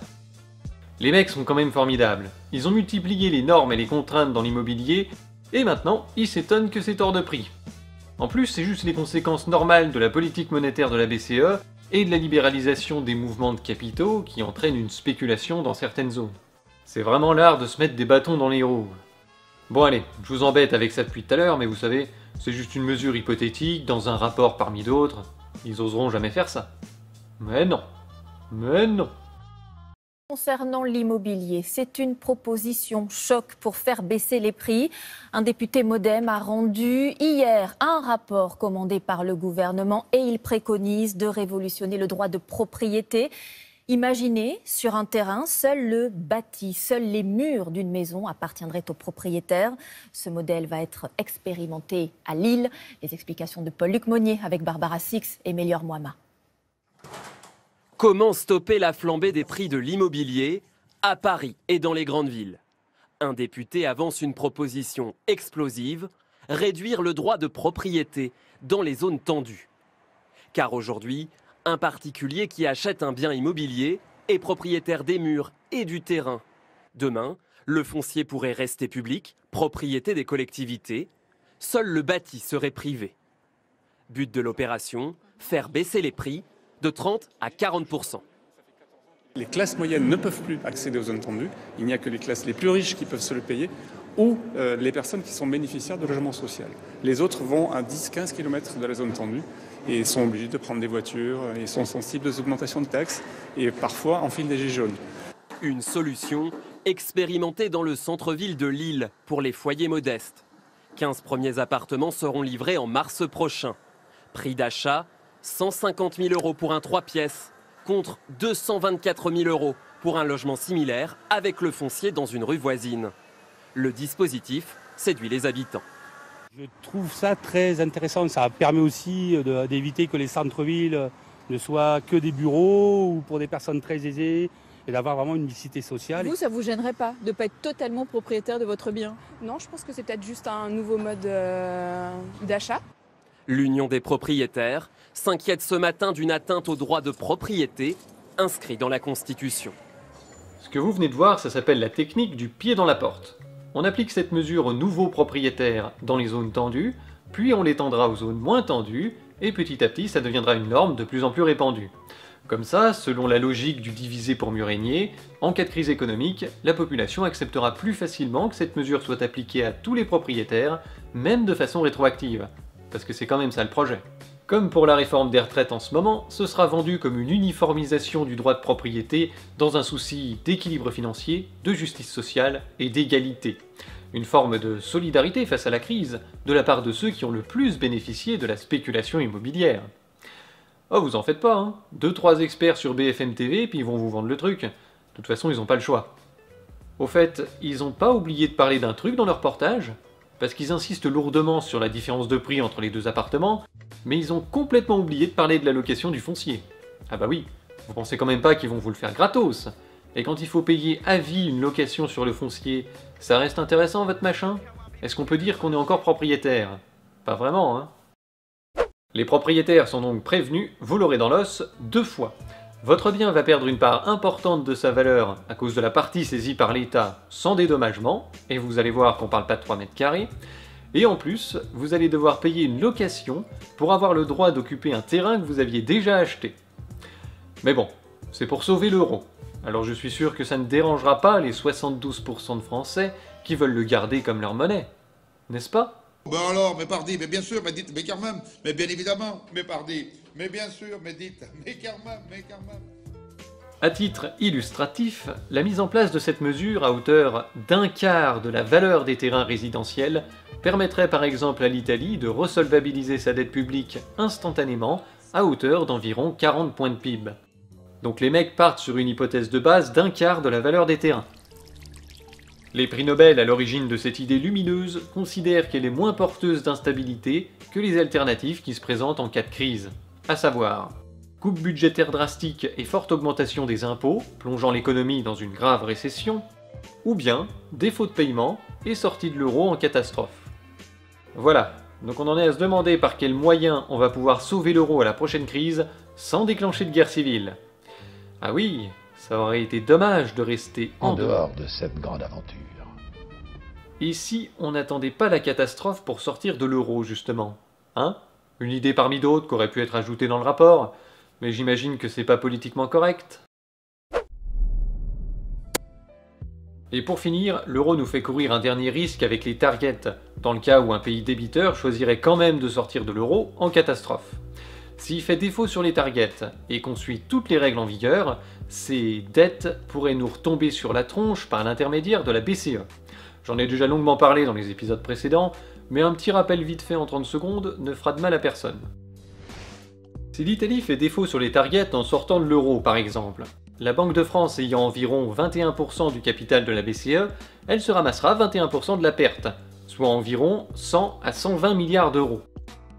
Comme le cas italien aura créé un précédent, le jour où la France voudra sortir de l'euro, le paiement de cette somme sera exigé de la même façon, nous poussant à la ruine ou au défaut, avec toutes les complications diplomatiques que ça inclut. Car les Allemands, et là je parle bien de tous les Allemands, considéreront qu'on leur a piqué du fric, mettant un sérieux coup à la belle amitié entre les peuples, unis dans la diversité, vendue par tous les bisounours de la construction européenne.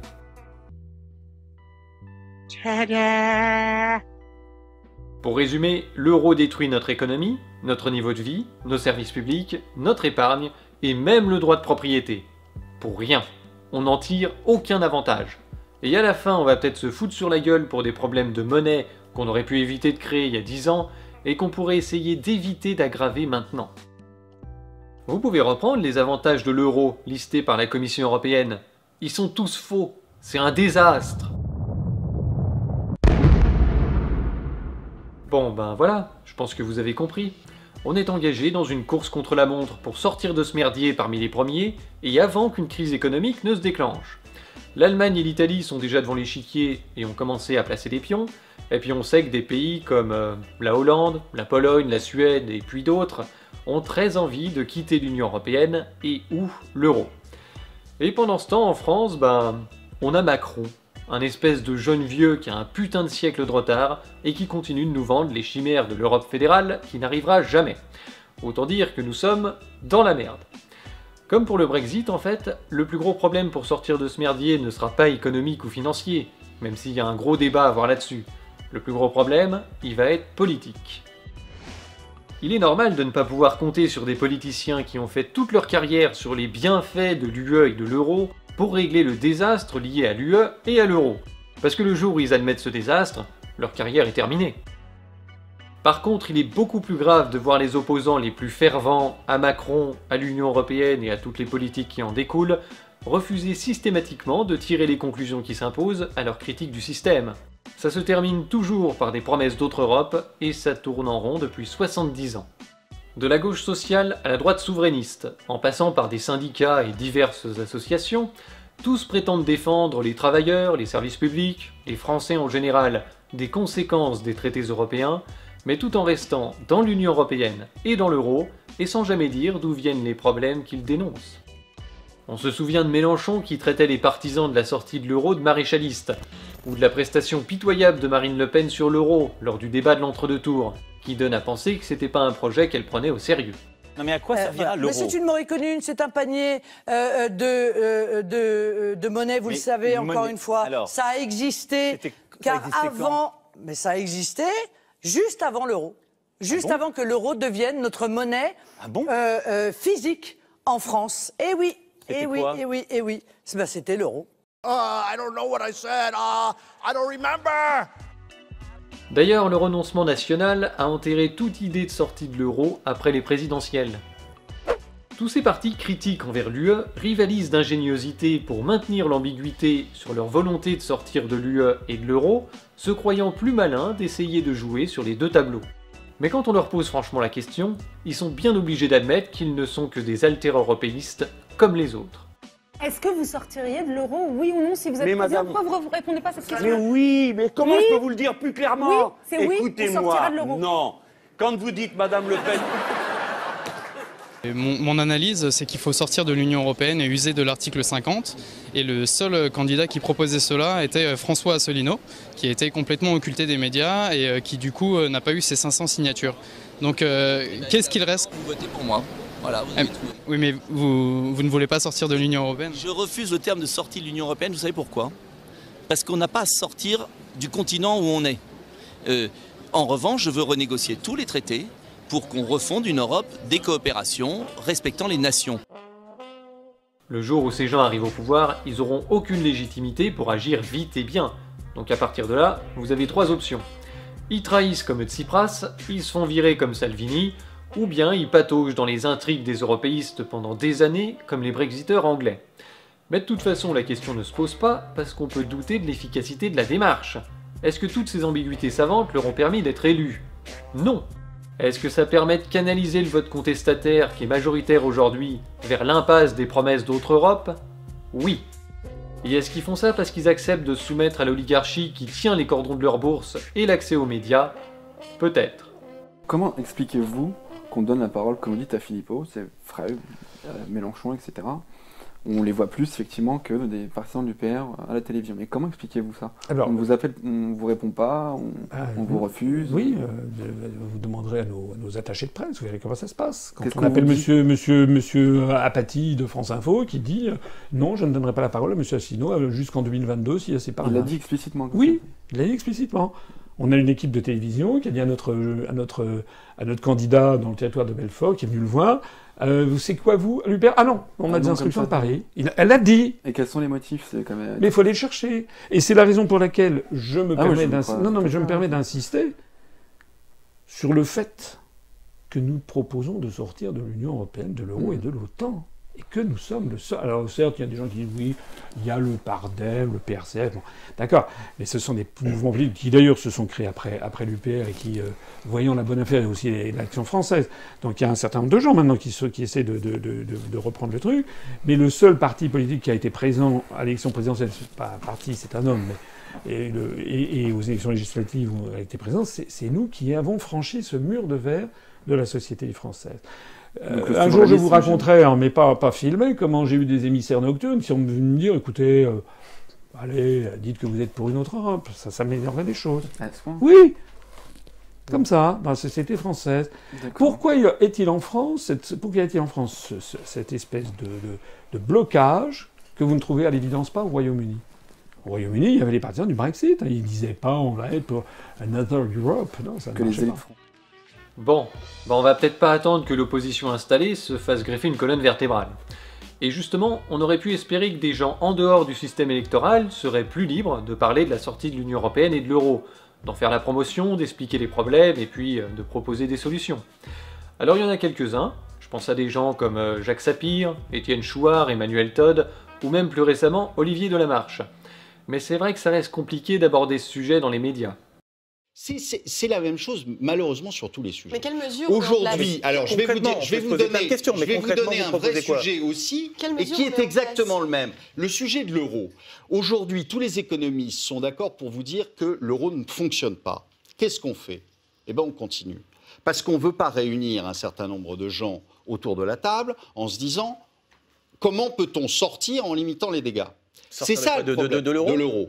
En limitant les dégâts. Mais ne me regardez pas comme si j'étais un ahuri. Tous les économistes aujourd'hui, même les plus grands, se disent... Si on n'avait pas l'euro, on serait à la ramasse depuis très très longtemps. Non, l'euro nous a mis à la ramasse. Alors arrêtons là-dessus. Mais on est toujours... Vu le mur de bigoterie auquel on se heurte dans les médias quand il faut parler de la sortie de l'euro, on peut comprendre que certains soient un peu timides. Je pense à des gens comme Onfray, Montebourg, Charles Gave, ou même des représentants des Gilets jaunes comme François Boulot. Alors c'est vrai que lui il fait pas mal de pédagogie sur le rôle de l'Union européenne dans nos emmerdes, mais niveau solution, il continue de proposer une autre Europe auquel il ne croit pas lui-même. Et ça c'est un problème. Il y en a beaucoup qui sont, et on sait pourquoi, parce qu'il y a un parti politique que j'estime beaucoup parce qu'il fait la critique des traités européens, il en fait une critique argumentée, qui est sur l'article 50 et le Frexit. Bon, je pense premièrement qu'effectivement ce terme de Frexit n'est pas adapté juste dans la terminologie, hein, je parle que de terminologie, je ne parle pas de mise en œuvre de l'article 50, ou pas, mais du Frexit. Parce qu'effectivement, ça donne le sentiment d'un repli nationaliste, qu'on va s'isoler. C'est comme ça, attendez. C'est comme ça qu'il est. C'est comme ça qu'il. Attendez. Je vous parle en termes de stratégie. Voilà, c'est qu'en fait, l'opinion publique, il faut bien comprendre que ça fait des années, qu'effectivement, on nous met dans le TINA. Il n'y a pas d'alternative possible. Et si vous sortez des traités européens et de l'Union européenne, c'est le chaos. Voilà ce qui est dit, et on fait peur aux gens avec ça. Et en fait, du coup, le Frexit, pur et simple, aujourd'hui, je ne suis pas du tout certain que ça emporte une majorité dans l'opinion publique. Donc, c'est pour ça que je proposais, fédérons-nous sur une chose, la sortie des traités européens. Ça, c'est sûr, on ne peut pas rester dans les traités. Ça veut rien dire. Attendez. Ces gens t'expliquent qu'il ne faut pas parler de Frexit parce que ça fait peur aux gens à cause de la propagande. Mais eux-mêmes ne font pas beaucoup d'efforts pour contrer cette propagande. Et pire, ils la confirment à l'envi en répétant que le Frexit est une ânerie, par exemple. Bah écoutez, je vais vous répondre très rapidement. Le Frexit, c'est une ânerie. Si je peux me permettre, ce qu'il faut faire, c'est le Bruxit. Ils finissent même par répéter la propagande qu'ils dénonçaient. Je partage tout à fait l'argument de ceux qui sont pour le Frexit et qui nous disent on ne peut pas changer les traités puisqu'il y a 27 pays membres et on n'obtiendra donc jamais l'unanimité. On est tout à fait d'accord. Maintenant, la question qui se pose, c'est qu'à partir du moment où vous mettez le pied dans la porte pour sortir des traités, le sujet, il n'est pas juridique, il est économique, il est commercial. Il y a la question de la réponse des marchés financiers. Comment vont-ils réagir? Comment on fait pour assurer la transition avec la monnaie? Parce que si on n'a pas assuré la transition pour pouvoir émettre de l'argent auprès de la Banque centrale, ils vont nous menacer en tout cas, et peut-être même nous augmenter nos taux d'intérêt. Donc il faut s'y préparer. Ensuite, on va avoir effectivement l'Allemagne qui va réagir. Toutes ces questions sont intéressantes et importantes. Mais on est d'accord qu'il ne les pose pas pour qu'on en discute. Il les brandit comme de bonnes raisons pour ne pas parler du Frexit, tel l'éditorialiste moyen sur BFM. Bon, au moins, il est raccord avec le thème, parce que des fois ça part en couille, hein. Ah, il y en a qui sont prêts à dire n'importe quoi pour détourner les gens des nécessités. Je dois dire que je suis un peu tombé de ma chaise quand j'ai entendu un certain Hakim Lowy, le fondateur d'Objectif RIC, affirmer dans une réunion publique de Gilets jaunes que le Brexit allait durer des décennies parce que ce serait très long de détricoter Airbus. Donc il faut pas le faire. Imaginez qu'on ne pourra faire des choses qu'en sortant de l'Europe. Bon, alors je préfère vous prévenir. Déjà, les Anglais se rendent compte que 3 ans, 4 ans après avoir voté, ils y sont toujours. Et ils ne sont pas prêts d'en sortir. Et même une fois qu'ils en sont sortis, vous verrez qu'ils resteront encore. Parce que vous prenez juste un programme comme Airbus. Airbus, c'est 25 ans pour détricoter ce qui a été fait pour que les accords internationaux s'enlèvent. Donc, si on attend de sortir de l'Europe pour mettre un RIC en place, bon bah alors vraiment je pense que la France, on n'a déjà pas fait un référendum pour en sortir, donc on n'y est pas. Donc, ce qui veut dire qu'avant 20 ans, on discute encore du RIC. Hein. Pierre, j'en tiens un. Comment est-il? Un champion du monde. Je voudrais pas rentrer dans le bashing, mais il y a quand même des limites au foutage de gueule. Le gars sait très bien qu'il est en train de mentir à propos d'Airbus. Tout comme ceux qui vous proposent de changer l'Europe ou de désobéir aux traités, savent très bien que c'est des impasses auxquelles ils ne croient pas eux-mêmes en plus. Ce qu'il y a de très malsain dans cette affaire, c'est qu'ils militent, à juste titre, pour le RIC, en contestant l'idée bourgeoise que le peuple serait trop con pour décider des sujets importants, mais dès qu'il s'agit du Frexit, bah ils considèrent eux-mêmes que le peuple est trop con, trop apeuré pour arriver à comprendre son intérêt. Le progrès ressemble furieusement à une dictature, hein. C'est quand même extraordinaire. Donc c'est bien pour ça que nous, assez pragmatiquement, on demande le référendum d'initiative citoyenne. Oh là là, malheureux, vous n'y pensez pas, vous êtes le peuple, vous êtes complètement débile, vous ne pourrez pas statuer sur ces questions. Bon, écoutez, vu le résultat que vous avez produit depuis 40 ans, a priori, on ne pourra pas faire pire que vous. Hein. A priori, on peut s'en tenir à cet argument-là.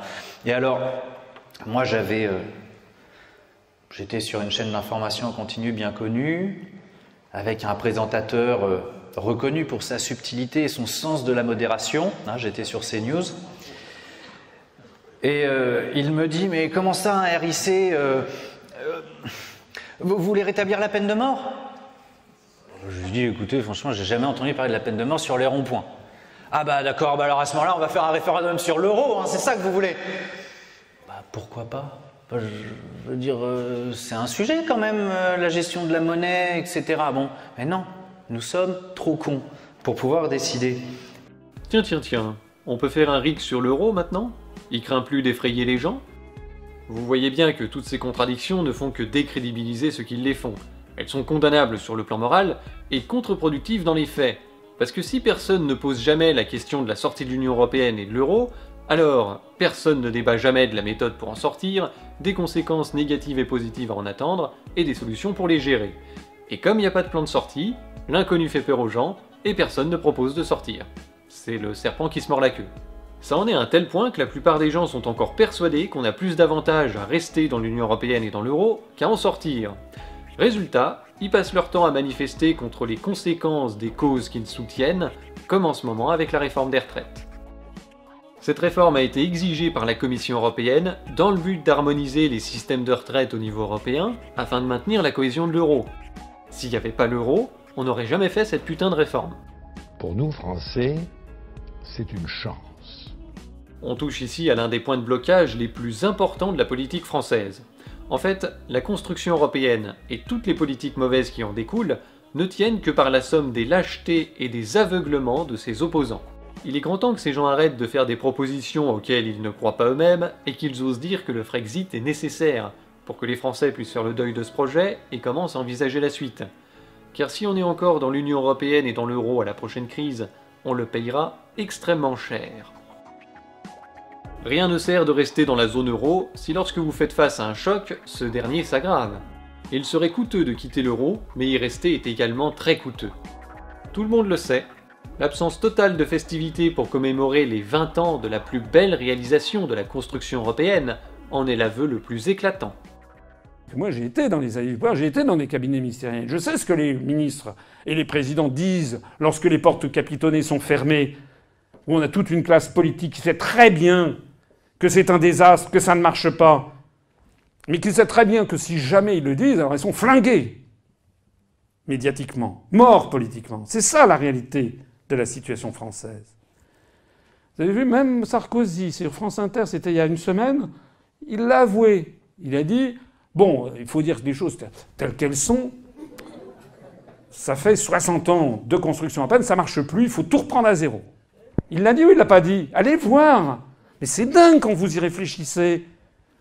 Le débit dit, voilà, ça marche pas, il faut tout reprendre à zéro.